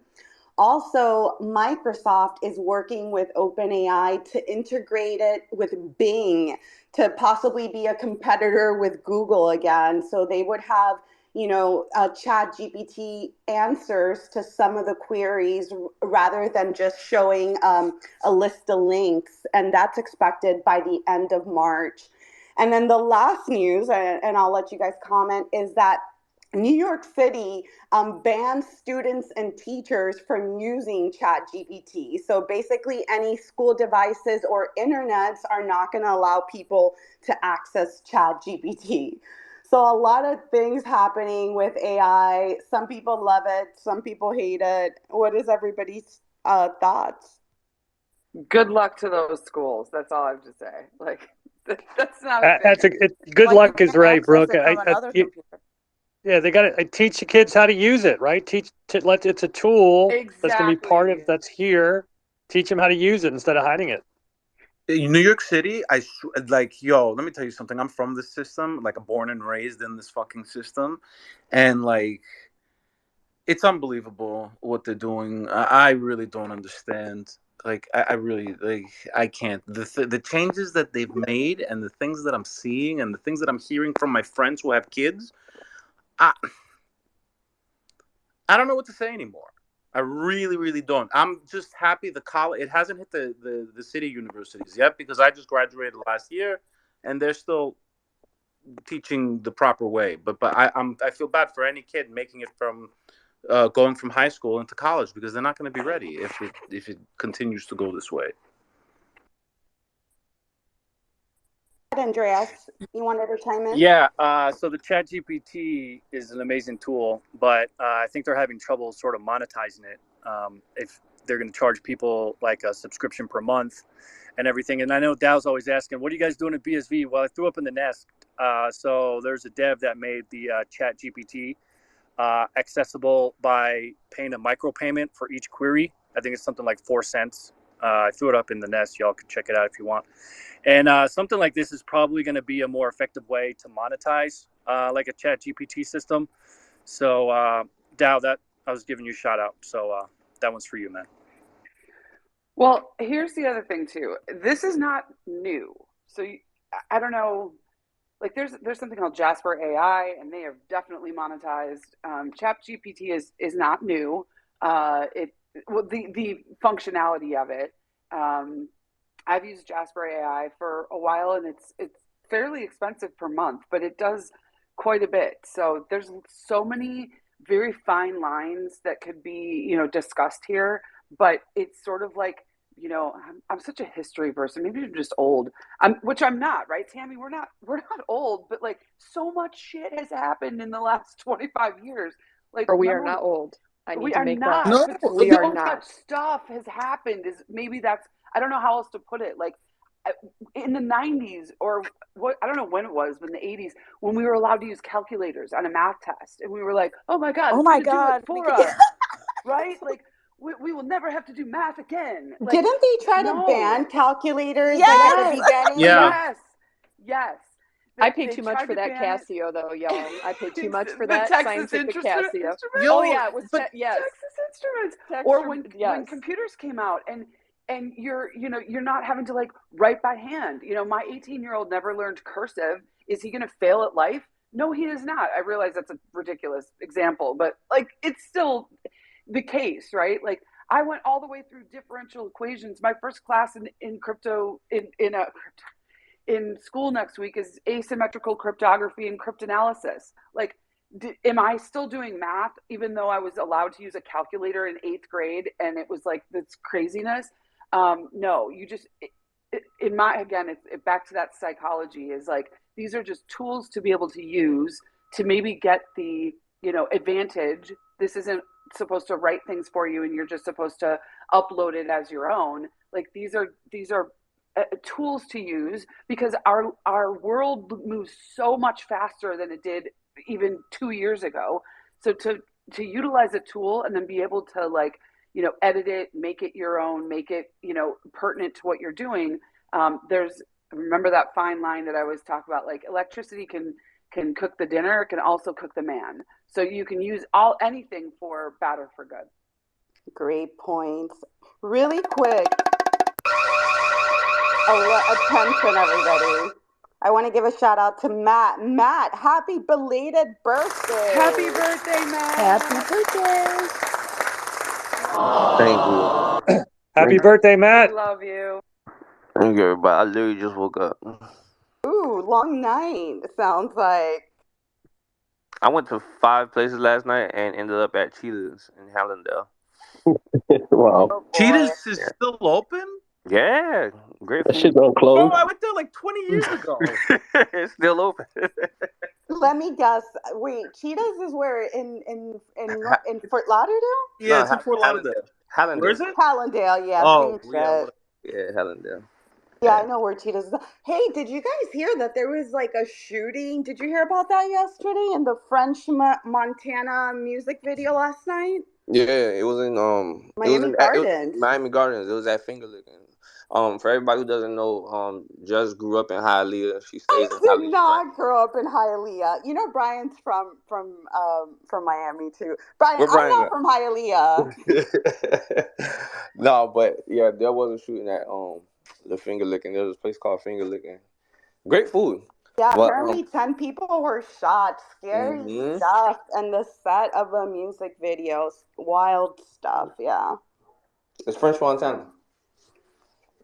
People don't know how to do it. Celebrities down here. But yeah, welcome, Matt. Hope you had a good time. Any thoughts about NYC, aside from NYC just sucking, from them banning ChatGPT? I think it's a little misguided. I was just hearing Brooks' points. It's just a little misguided. I feel like it's a bunch of old people, senior citizens that run the government, mayors, the White House. So they're going to take a long time to catch up with the ideals of the way the world is going right now. There's a program I have that I really wish that I would have had in fucking 8th grade when I was doing the Florida FCAT writing test. It was a state mandated test. It was called FCAT writing down here in Florida, and we needed it to pass, I guess, to graduate or leave to the next grade or whatever.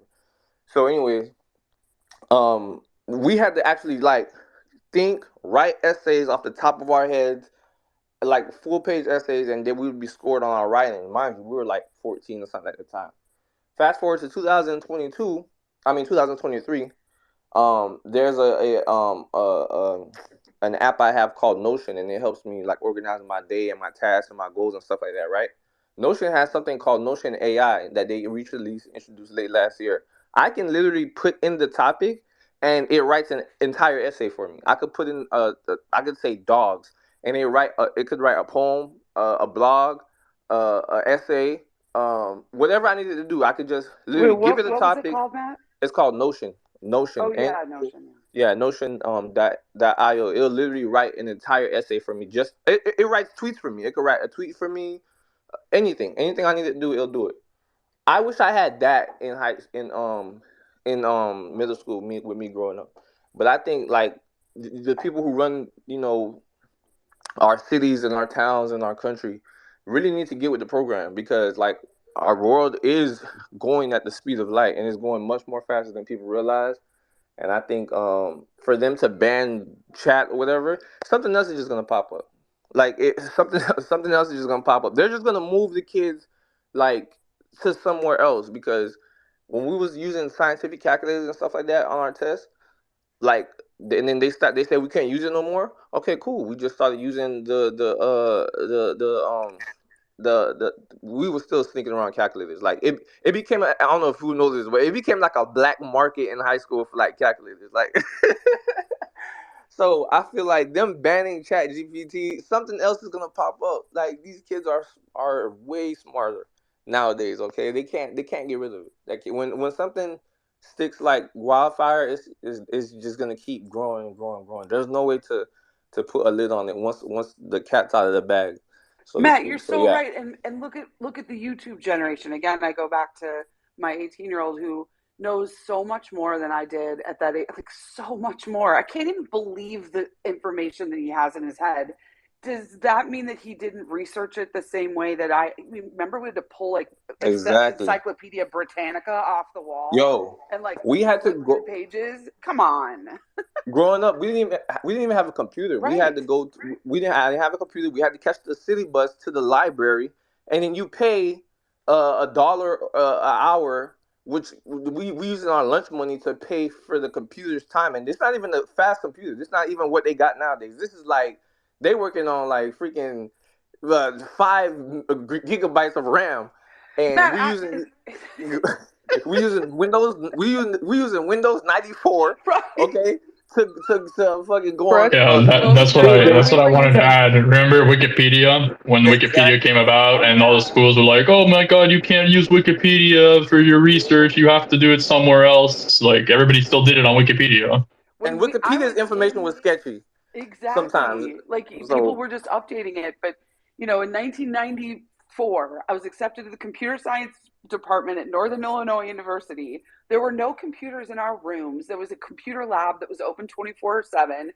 It was literally like what you see in movies. We're all standing around the computer like, yes, the code compiled. And I was playing Oregon Trail in '94. Exactly. Oregon Trail, you're putting the floppy disks in, waiting for the game to load. But we as like computer programmers, we're literally like all in the computer lab on like 2 computers, making this code work. We were all so excited about it. And that was only 20 years ago or 25, 20. And you took your floppy disk home at the end of the day.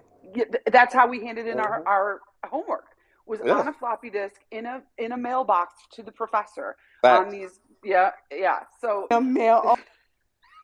Or you had to look up microfiche, seriously. guys. Does anybody remember microfiche that you Of had course. to do? Of course. So Yes, I'm that many days old, Tammy.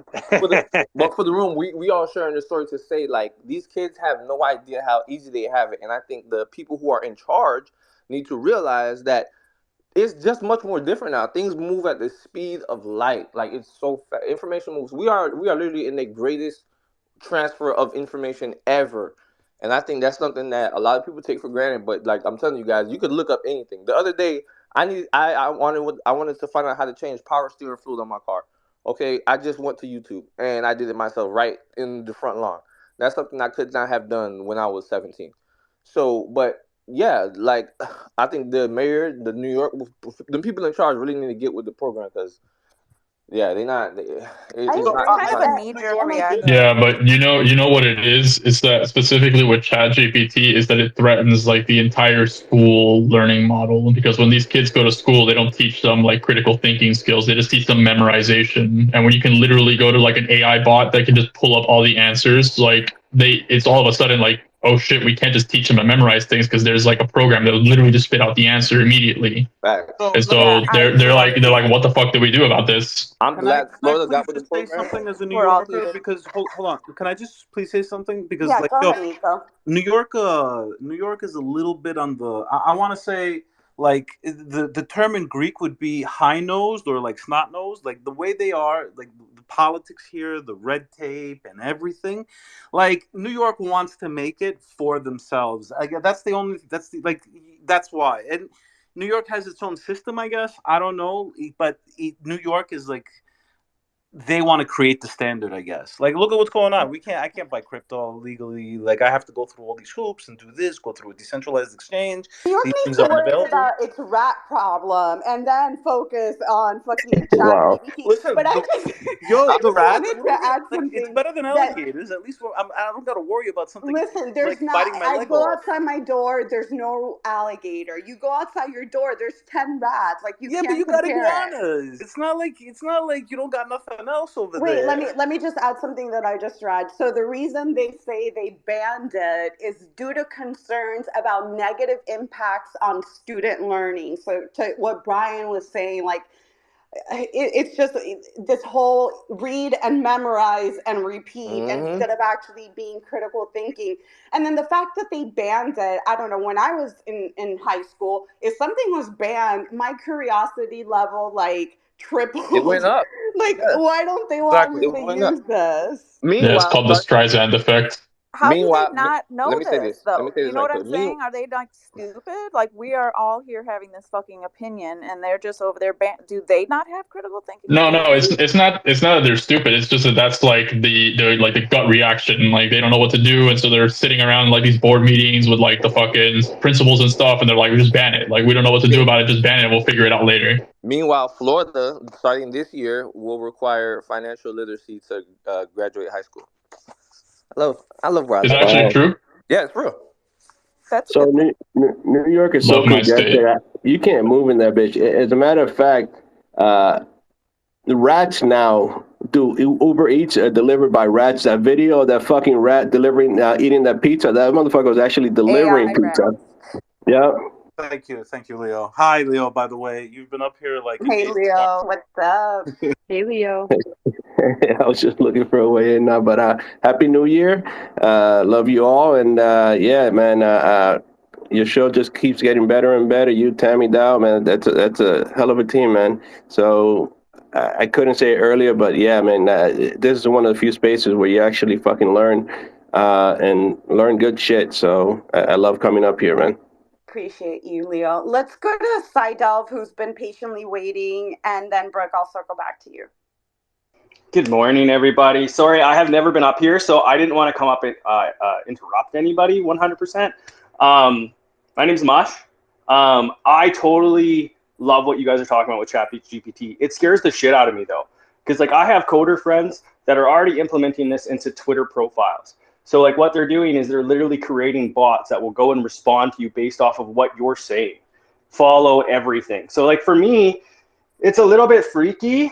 But I love it because it helps me out in such ways, like ChatGPT, in such ways when I can't get that creative spark going or think of something or I'm stuck on something. I absolutely love it. And it's just all about asking those right questions. It's just how you're right. Like this is like Brooke was saying earlier, this has been around for a long time. It's not like, oh, here we go, we have AI. Like they've had this forever and they have been like working on it forever. And they're just showing us just a piece of what they've been working on. So I'm really curious to see where this goes in the future and everything, because like I think it'll be helpful, but I also think it'll be detrimental for teaching people like in school. Because me personally, you bet your ass I would use ChatGPT if you put me back in high school right now. I would be like, there's no way that I would not be using it. I would be lying to you guys if that was the case. Because like I'm dyslexic, so like write it for me, ChatGPT. Let's go. I mean, But you banning made a it good off point there, though. You computers. made a great point saying you got to know what questions to ask, right? And there's creativity and thinking there. So rather than banning this tool, teach, as someone said, teach critical thinking, teach those schools. That's what I was Exactly. Teach gonna how to say. use That's this thing, exactly what right? they need to do. They Is need it to just teach me? people Is how to Brian's ask the right microphone questions. Can I make a comment, Brooke? Wait. Let Brooke go. She had her hand up, and then I yes, just you can go. is it just me or is Brian's microphone like a megaphone? Super loud. Okay, I Like just wanted to yeah, say like it's Brian, we love you, always. but like It's what the always fuck like are that. you talking It's my about? Oh, is it? voice. It's just my voice. He's excited. Okay, No, well, you have like a fucking megaphone. it is a megaphone. I And swear to you, I don't. I even bought a new You mic gotta like a go week to the ago. top, He's in a the cave. top. On the top of those three little buttons, you can change your setting on the mic there. yeah, Only if you're on an iPhone, which I'm not. He's on that Saga he's on a phone, Solana low phone. key, the Solana phone. I I hope it think sounds better than that. it's like, are you in the bathroom? Because it's like it's amplified. Nope. Like I'm in my something's- office. Either way, I'll just turn, I guess, my volume down. I don't know, but that's the biggest part here. Like Hodler was saying, is you have to teach this critical thinking. So again, it's not going to just be like we're going to type all this shit in, it's going to spit it out, and we're not going to review it.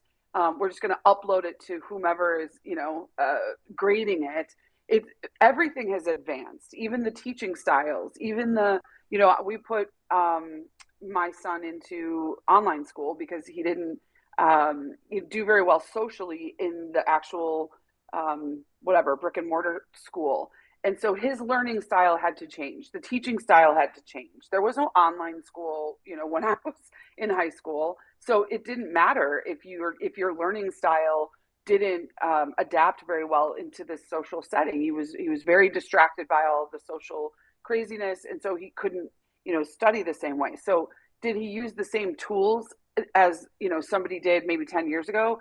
No, you have to adapt and evolve with all of it. To say that there's no critical thinking, that's all they're teaching now, because there's these extra tools that go along with it. And Matt, same thing here in Idaho and a couple of other states, that they are now like full blown. There's an entire year, especially with the online school, is that financial literacy is one of the biggest like requirements now.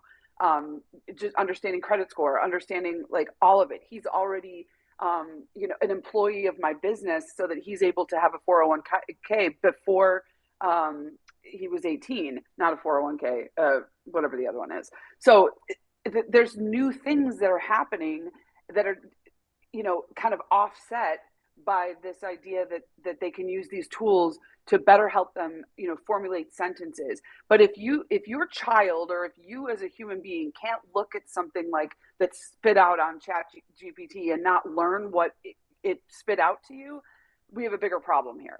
But the idea that you can look at something and like learn from it regardless of where it came from, is it spitting it out with ChatGPT? Are you looking it up on Wikipedia? Are you looking it up in a Encyclopedia Britannica? We still had to look it up in those books, take what the information was, and either paraphrase it, because nothing's ever really a new idea. Thank you for coming to my TED Talk.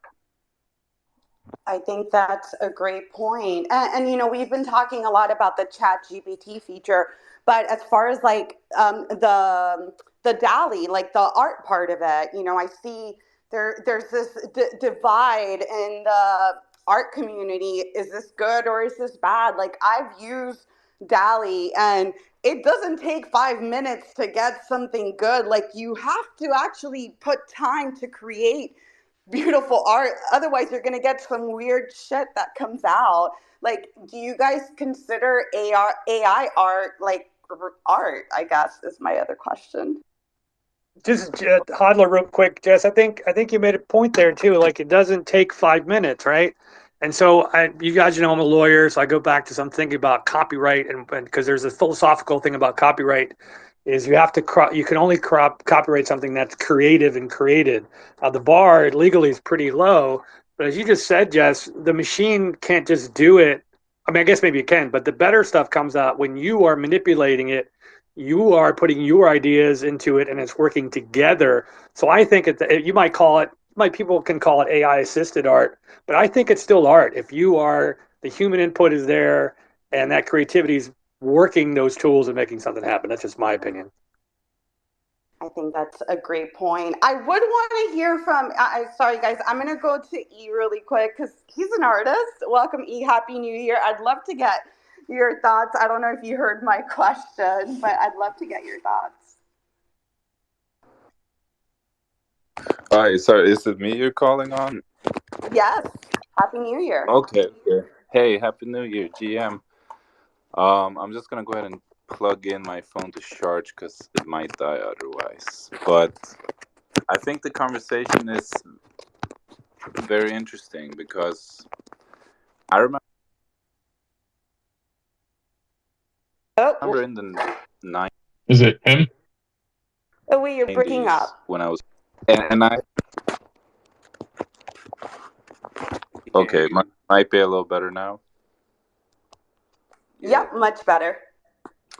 So I remember when I had to write an English essay in school when I was very young, and I did it on a PC, and I used a spell checking program at the end. And then I turned in my essay without any spelling errors. And my teacher was very old school. She didn't really know about computers. And she said, no, you had to plagiarize this because there's no spelling errors. Like, there's no way you wrote this yourself. So I had to explain to her, like, no, I wrote it, but then there's this spell checking program. I just made sure there was no errors. And she actually ended up failing me on that paper, saying, you just copy this from somewhere because it's too perfect without errors. So I think it's almost an evolution of that, where you can do even more now with AI. And it reminds me of George Orwell, that we're going to get to this point in society where if there's a blackout, there's going to be these helpless people that have all this learned helplessness because, they make their art with AI or they write their sentences with AI. I have a lot of opinions about it, but I don't want to go on a whole rant, so I'm going to yield my time to someone else. Well, what do you think about on the art side? Like, what are your thoughts about artists? I've even seen some photographers like integrating AI into their work. What are your thoughts on that? Yeah, recently I saw a drop by someone, a photographer, where every single picture looked amazing. And I was like, wow, I need to buy this. And then I read a little bit more, and it was AI assisted. So it wasn't actually like real photographs he had taken. It was just based on different photographs and inputs. And it made me not want to buy it, honestly. And I think I'm old school in that way, where I really value when something is created in an analog sense, where something is drawn or photographed, or I hold on to that old sentiment of the old process. I have yet to embrace the AI wave, but I definitely understand how if you're an illustrator, before maybe you would sit at home and work days or a week on an image and then turn it in for a commission. But now an illustrator could produce 100 images a day if it's through AI. So I understand how it's very effective. I'm just kind of a old school romantic, I guess, to the old process of actually learning each brushstroke by yourself. It's a great take. Matt, go ahead, and then we'll circle back to Leo and Sai and Aaron. Well, you can take the cup of hands first, and because I'm waiting on this video to upload, I'm gonna upload. Like I just did it live while the dude was talking. I'm gonna show you the program. You created something? No, I gave it a topic, and he wrote a whole essay for me. What's up, Leo? Go ahead. No, I think AI is the way to go right now, only because it's giving people the opportunity that, for instance, like someone that's handicapped but love the art and wants to draw something and make it their own. I think it's sick and where it's going. I think that it's probably the future. I mean, we're seeing it. I mean, Matt just pulled up an essay, for instance. For me, I can't write worth the shit, but I would love to write something that makes sense. And shame on me. I should have gone to school. But As my fuck up, I'll move on. But I think it's going to help a lot of people, especially in businesses. And we were just talking about it the other day, where, for instance, music NFTs and stuff like that, or where you're going to be able to go to an AI and say, hey, play Billy Joel with a Tupac voice, for instance, and stuff like that, and then it'll come out. I'm good. And yeah, I mean, I think it's a way to go. And the art, for instance, it creates some sick stuff. So it's not as easy as just saying, hey, draw this. No, you got to put your mind. You got to say, okay, do this. And then you can add to it and add to it and add to it. So you're creating your own little unique art, for instance. And I love it. Yeah, One thing I wanted. Oh, go ahead, Tammy. Go ahead. I'm sorry, Jess. I wanted to add to that.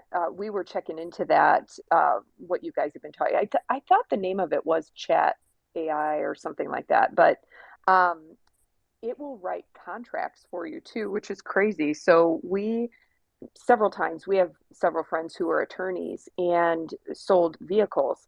And, we'd obviously have them write up the bill of sale just because we want to make sure everything was in there, as it needed to be, or whatever type of things, David been selling. And it's hilarious because we did that the other night when Haley was here with her boyfriend. And he's like, yeah, I could write up a bill of sale right now. And he just put in, write me a bill of sale for a blah, blah, blah, whatever it is, of, Chevy truck. That thing was done in a matter of less than a minute. It was crazy. So the capabilities of it are amazing to me. And hell yes, if I was in school, I would totally be using that to write papers. 1,000%. Everybody here would have cheated, huh? Matt, go ahead. I saw you posted something, and then we'll go to Nico and Aaron. Yeah. Look at it. It's at the top right now. I just did that. I told it coffee. If anybody wants to see a live demonstration about how AI works, and to Tammy's point, that's exactly how it works. It did this, and all I told it was coffee. Write an essay, write a quick essay about coffee, and it did it live. If you guys want to see it, this shit is real, and yeah, this is where the world is going. And I just wanted to chime in something before I lose it from my thought again.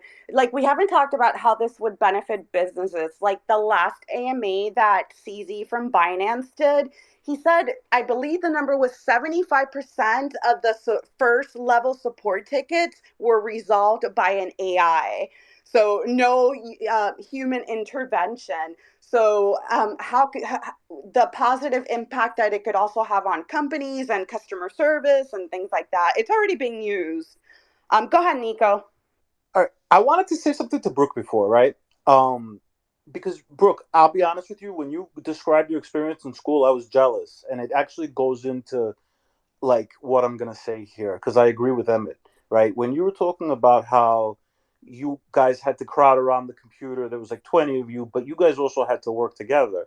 And like, by the time I got to college and all that stuff, I graduated high school in 2001, but I finished school in 2021. That's the funny thing. Anyway, but by the time, like, when I saw the younger kids, they really weren't working together. There was quite a few extremely intelligent loners, right? And it was like, so, like, and I agree with you, and I agree with Emmett. Like, we do need some sort of AI, but the kids have to learn how to use it as a tool for certain things. But Emmett, like, I come from a building background. I don't consider myself myself an artist, but I did a lot of finished woodwork, so like, and whatever you want to call that, right, at that point. But like, I agree with you. Like, being able to like experience the process, build the process yourself with your own hands, and doing all of that, like, just the experience of that is so much more phenomenal. I agree with you wholeheartedly. But one way to think about it, like from a photography perspective, right? Originally, there's still people that do digital film, might even, what is that term when they process their film like manually? I forgot what the term is. And some people do it digitally now, right? Some people still take it to Walgreens so that they can print their photos. Like, even from a photography perspective, like, the evolution has been there. And there's still people that do it different ways, and some people still appreciate the original way. Y'all will never understand the struggles of not knowing what was on your little camera canister, your camera roll, because you were like, man, did I take that? Oh gosh, I hope those pictures turned out. And none of us print pictures anymore. And I wish we did. I saw somebody at Walgreens the other day at the photo, picking up their pictures. I think Eve wanted to respond to what I said. Go ahead, Eve.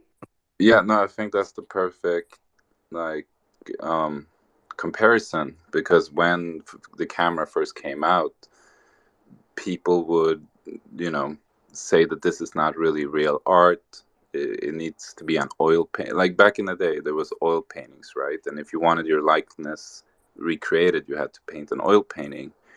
And then the camera obscura was invented, where you could project an image onto a wall, and then eventually, photographs. And people obviously considered the painting of higher value because it was more of an effort, while this camera was kind of a machine process. And while we do see photography as art nowadays, I think the same thing is happening, where we're looking at AI and we're saying this is too new, it's too much of a mechanical leap to the final product. If there's a blackout, then if you're an AI artist, how are you creating art if your power goes out? Like, are you really an artist still, or And you can say the same thing for the camera. Or if you're a photographer and your camera breaks, how are you creating art? But I still have to push back and say, when you're creating the AI art, there's a bigger leap. With your camera, you have to actually go to a spot on the earth and see something through your eye and think, okay, I want to try to capture that in a certain way. And it takes years of practice, right? And with the AI, you can just kind of say, show me something. And, maybe you get something that you think is perfect. And okay, I've created the best artwork ever. Or you might have to refine the process and say, show me something else, 100 different times until you get your commands right. But I don't want to be like old school and not embrace development. But I do think there's a big difference just in the process, where the mechanical handshake just kind of takes a leap for you. Great point. Great point. Viking, I think you're up. What is up, Jess? Great topic. I love ChatGPT and some other email AIs that I'm running right now. These AIs are going to do away with most lawyers, like what Tammy was saying. We're going to have our first AI defending a client somewhere over in the EU this week, I believe. I'm using it. It responds to all my emails. AI writes every single sales email to all my customers, responds to them. I absolutely love it. ChatGPT writes all of my commercials for the radio. I don't have to have a script writer anymore. It came up with some really cool Christmas holiday jingles for me to put on the radio. And it does all my Facebook sales posts, because it can write a little bit better sales pitches than I can. Why can't you do it, Aaron? Well, I can do it. Don't get me wrong, but it takes it to the next level, Matt. Don't get me wrong. I've been doing it for the last 5-6 years, but ChatGPT just takes it to the next level. That's all it does. No, I'm joking. But if you run a business, honestly, you don't have that time to even sit up there and write that much Facebook post, sales email. You can, but it's not a good use of your time. So definitely applaud you for doing that. I see a future where AI becomes sentient and it's going to claim that it owns half of your business. It's going to be able to show, like, oh, I did have to work, so I should have. We're not getting there yet. We're not that far. I hope not, but we're not that far. Great point. Go ahead, Fidelv, and then we'll go to Terrible and Brian, who came up as well. I think it's a really interesting question, AI art versus human art. Me personally, I do work on art. I'm more of an animator, if you will, blender, that kind of stuff, than actually drawing. I can't draw.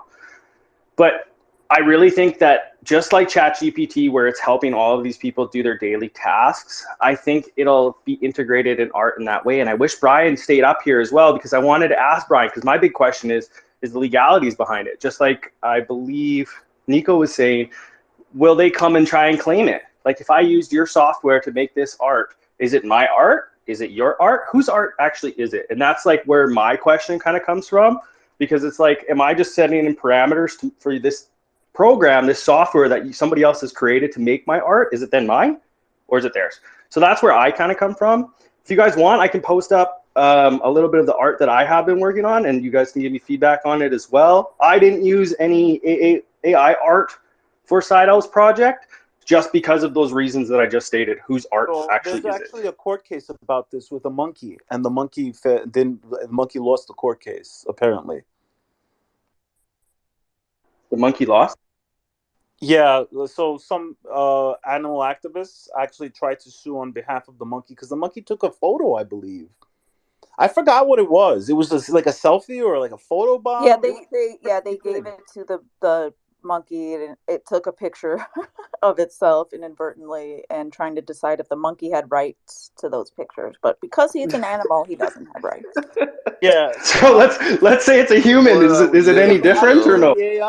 I don't think the AI is going to be able to like win this one. I'm not sure. Terrible. Good morning. What's going on? Terrible father. What's up? Good morning. Yeah, as far as like art, for me, it's the deliberate expression of like whatever you're trying to get across is what makes it art.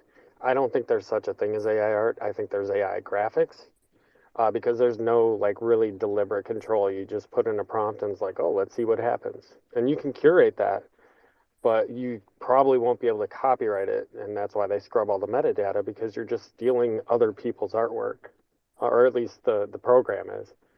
Or the AI, whatever. So I do think it would be a good distinction to just say AI graphics when talking about like pictures and things like that. I'll always see art as the intention behind it, as far as what differentiates that, in my opinion.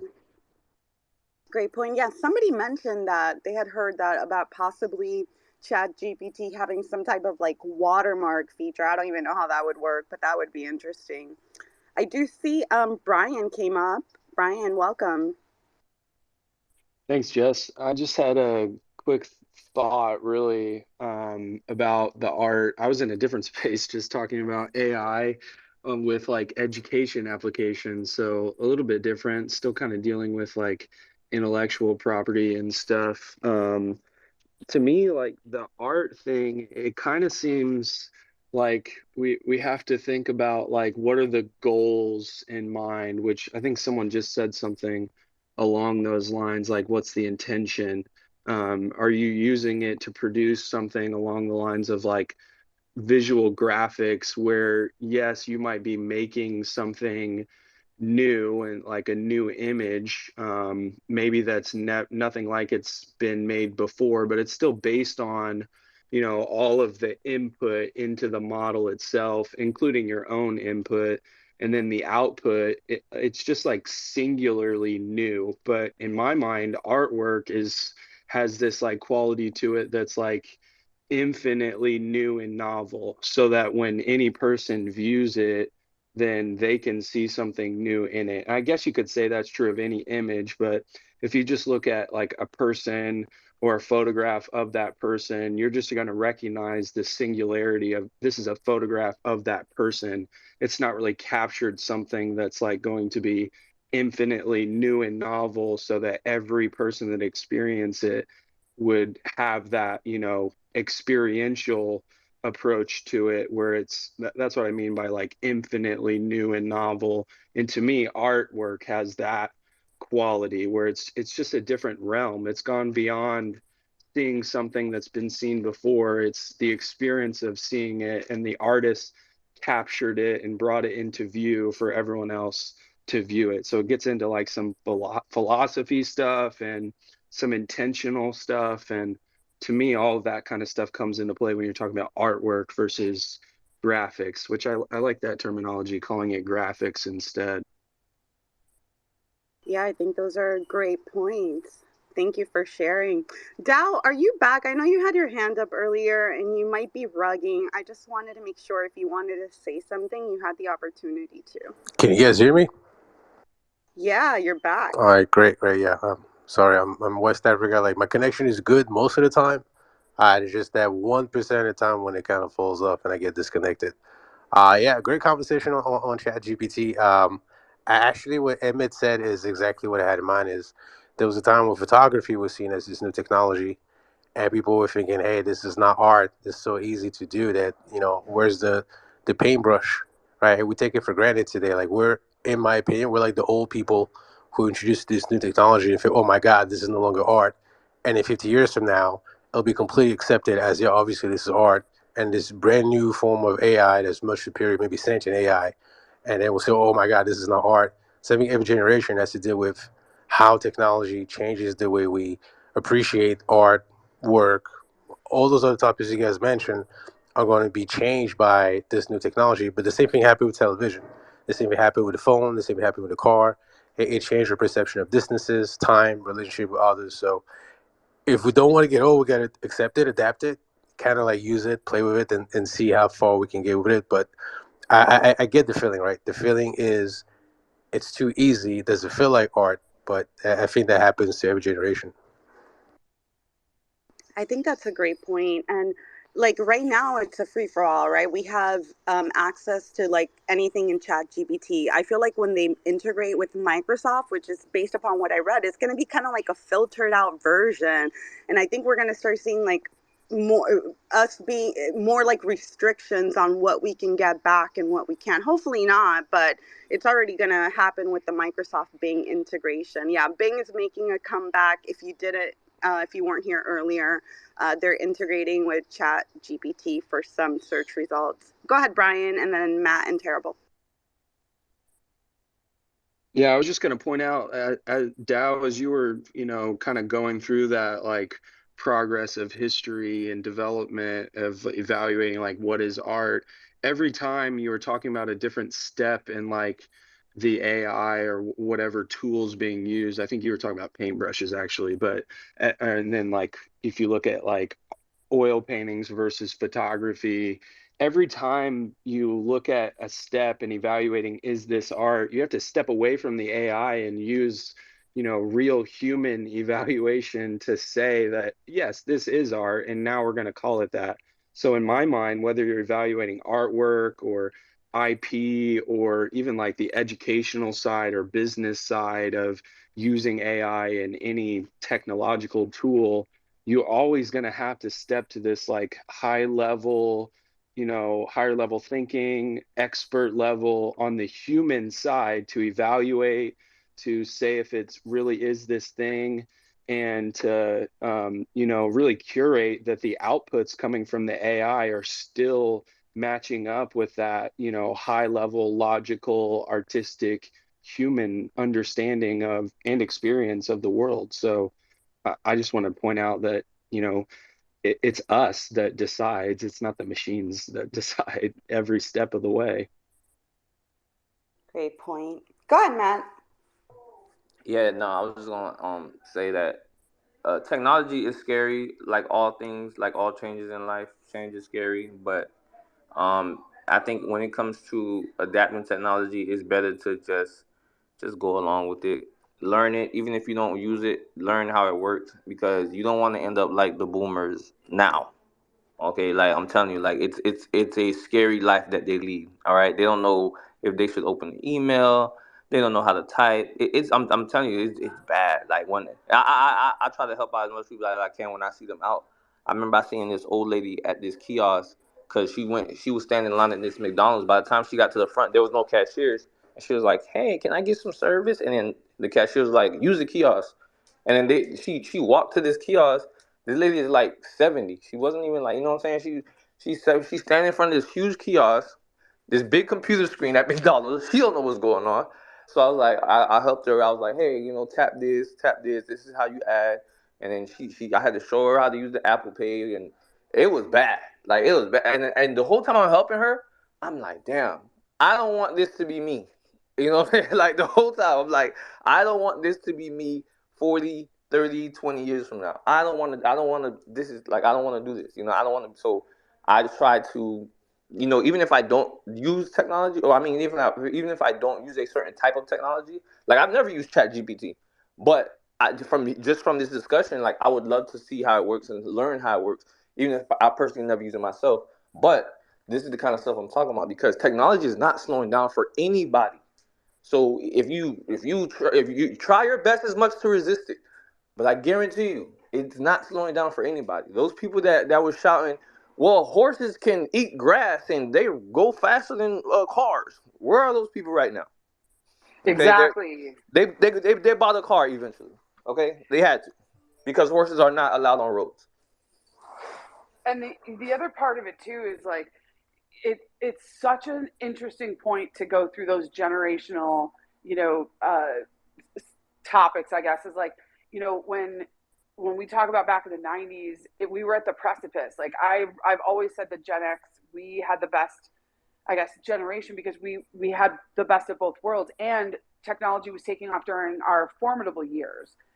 Yes, Formative, yes, yes. and so we were taking off. I remember this, like I said, 1994, I was in the computer science department at Northern Illinois. And I remember having this like intro to computer science class, and it was in the, state in this large lecture hall.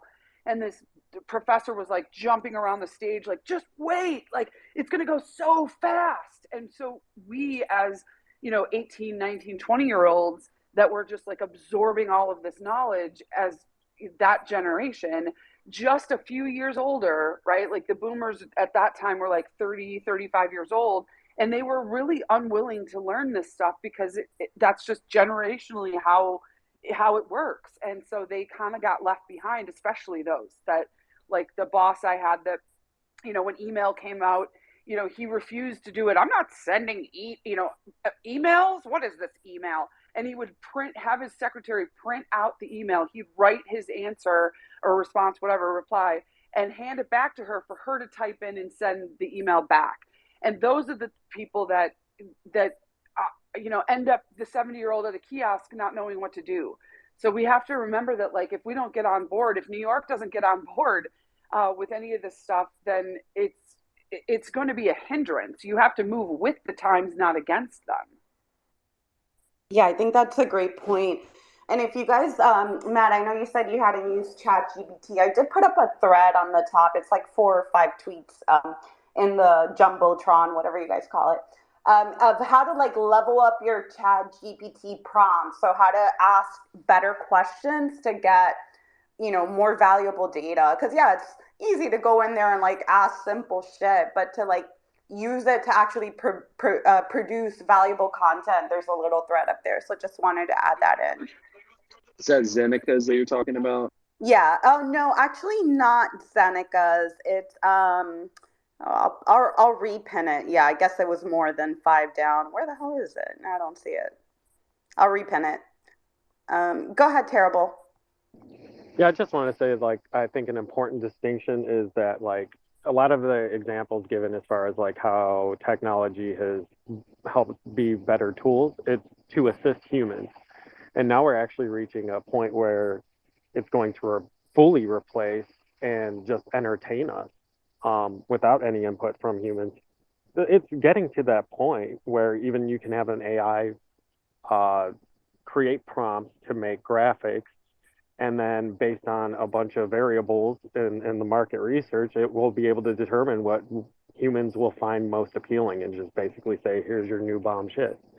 So, like, for me, I think an important distinction is the assisted, like AI assisted art versus AI generated art, especially when it comes to like copyrights and licensing issues and going forward. So we'll see how it all plays out. It's very interesting. I'm not like afraid of it. I just do think it's different this time than email was.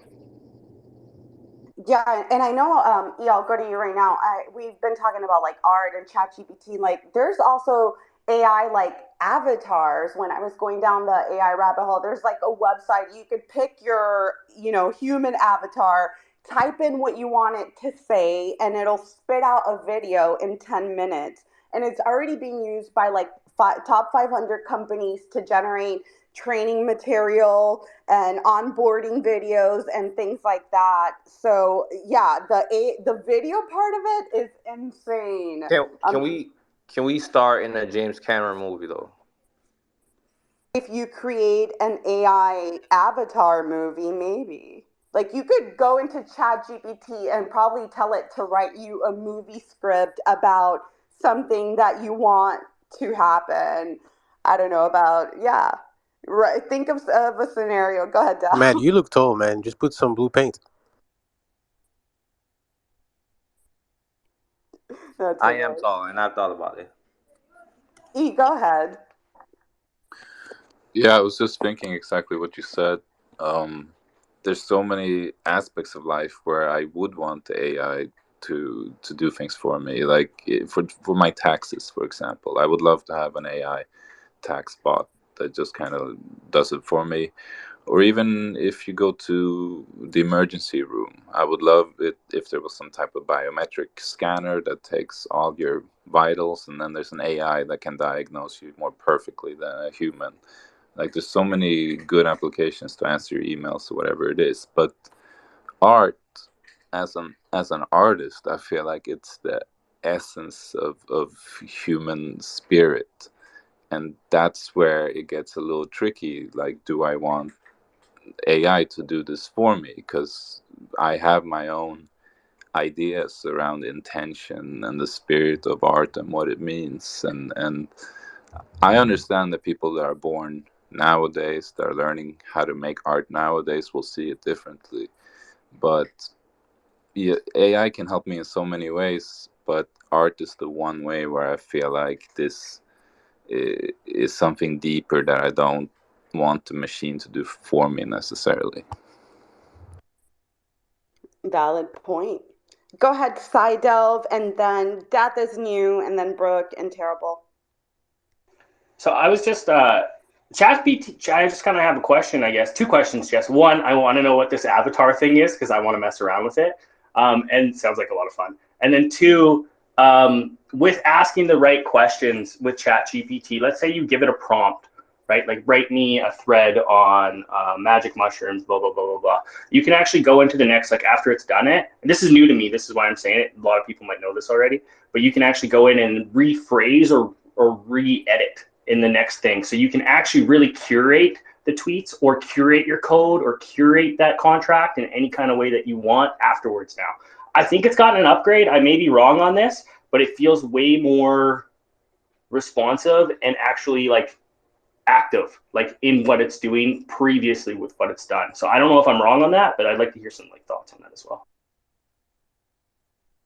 I think that it's actually helping us think more critically, if that makes sense, because you're forced to think a little bit harder about the questions that you're asking in order to get the output that you want.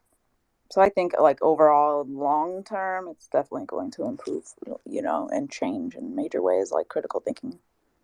I agree. And yeah, as far as the AI avatars, I put up 2 videos that are different avatars from this site. It's not free. I don't know what the cost is. I think it's like $49 a month. I don't know, but you could see some example videos on the top. It's called Synthesia, and if you Google it, they do have other ones, but this is the most popular one that I saw out there. Death, what's going on? Thank you for that. No problem. Thank you, Jess, and thank you always for inviting me up to speak. I just wanted to kind of roll off of what Brooke was saying before, when she gave that example of how she had a boss that when email first came out and he refused to actually use the email. I have to tell you, terrible father, man, it is the exact same concept when you kind of refuse to want to learn about the new technology that's coming. Because as humans, right, all of this technology, a car, I mean, anything, your cell phone, it's an extension of ourselves, and it's a tool that we create as humans, right? As humans, we only create tools to make our survival more applicable for ourselves, right? Easier to survive, more enjoyable. And this is just another iteration of that. I don't think it's any different from the ideological sense of when email came out. And I always like to go back to this saying. For me, I think of all of us in the generation we're in, and the boomers that we have today, right, and our younger generations coming. To not remain ignorant in the 21st century, you must learn the skill of learning, unlearning, and relearning all of the data that you input on a daily basis. And so you can always understand that there's more to learn and there's more for you to be able to teach other people in the future as well. And so everybody can learn and grow together. This leads right in. Jess, I love when we bring up AI. Like, Dow, when are we gonna do a space just on AI? Because like this is exactly what I'm saying. And Terrible, I hear what you're saying. And Death, you literally like this is exactly what I'm talking about. Is it's not a comparison to email. We're not comparing AI to email. Like, yes, it's doing these certain things that email didn't do. This is like a higher level sort of psychology of it all. Because if we're going to be talking about something that has the word intelligence in the name, then we should be talking about high level psychology and like how to learn. So again, I'm starting graduate school on Monday. I probably keep bringing it up because I'm scared shitless at 46 years old to go back to school. But the very first class at a high level cybersecurity management operations graduate program, the very first class that we had to take, it's just one credit or have to take, and I already started it, is how to learn. Like, learn how to learn. And that is kind of like, yes, this, I wish I didn't have to go to an institution to learn this stuff, but it's the way that I have to personally. But that's the first thing that they teach you as a graduate student is how to learn. And if we're like making all these comparisons, and nobody likes the comparisons because, you know, we could talk about the combustible engine at the beginning of the Industrial Revolution, right? Like, we didn't have to understand how the engine worked. We just had to learn how to drive the car. So we don't have, but it's also, people fear things, and then they don't want to use it. So people were afraid, the whole horse to engine thing. They were afraid of it, so they didn't want to deal with it. People are afraid of AI because of all of the different things that they hear. So once you educate yourself and get over that fear a little bit, then I think things change for you. But we're not trying to like compare, some type of technological advance in 2023 than we had in the 90s. It's the psychological ideation of what these things mean for our lives. But AI will never take over. Dow and I have talked about this. Like, AI is not going to like take over because it is a product of human minds. Great points. And we are getting at that time where I do have to go. We are at a time, but I'm going to let Daniel go, who came up. Sorry guys, but then I do have to wrap it up. But Daniel, what are your thoughts? You're going to end it off for us. Oh, wow. Such a great honor. No, I guess I was just going to ask, how open is OpenAI? I tried Mid-Journey, and there's a lot of things that you could not try. There's a lot of words and phrases that you could not.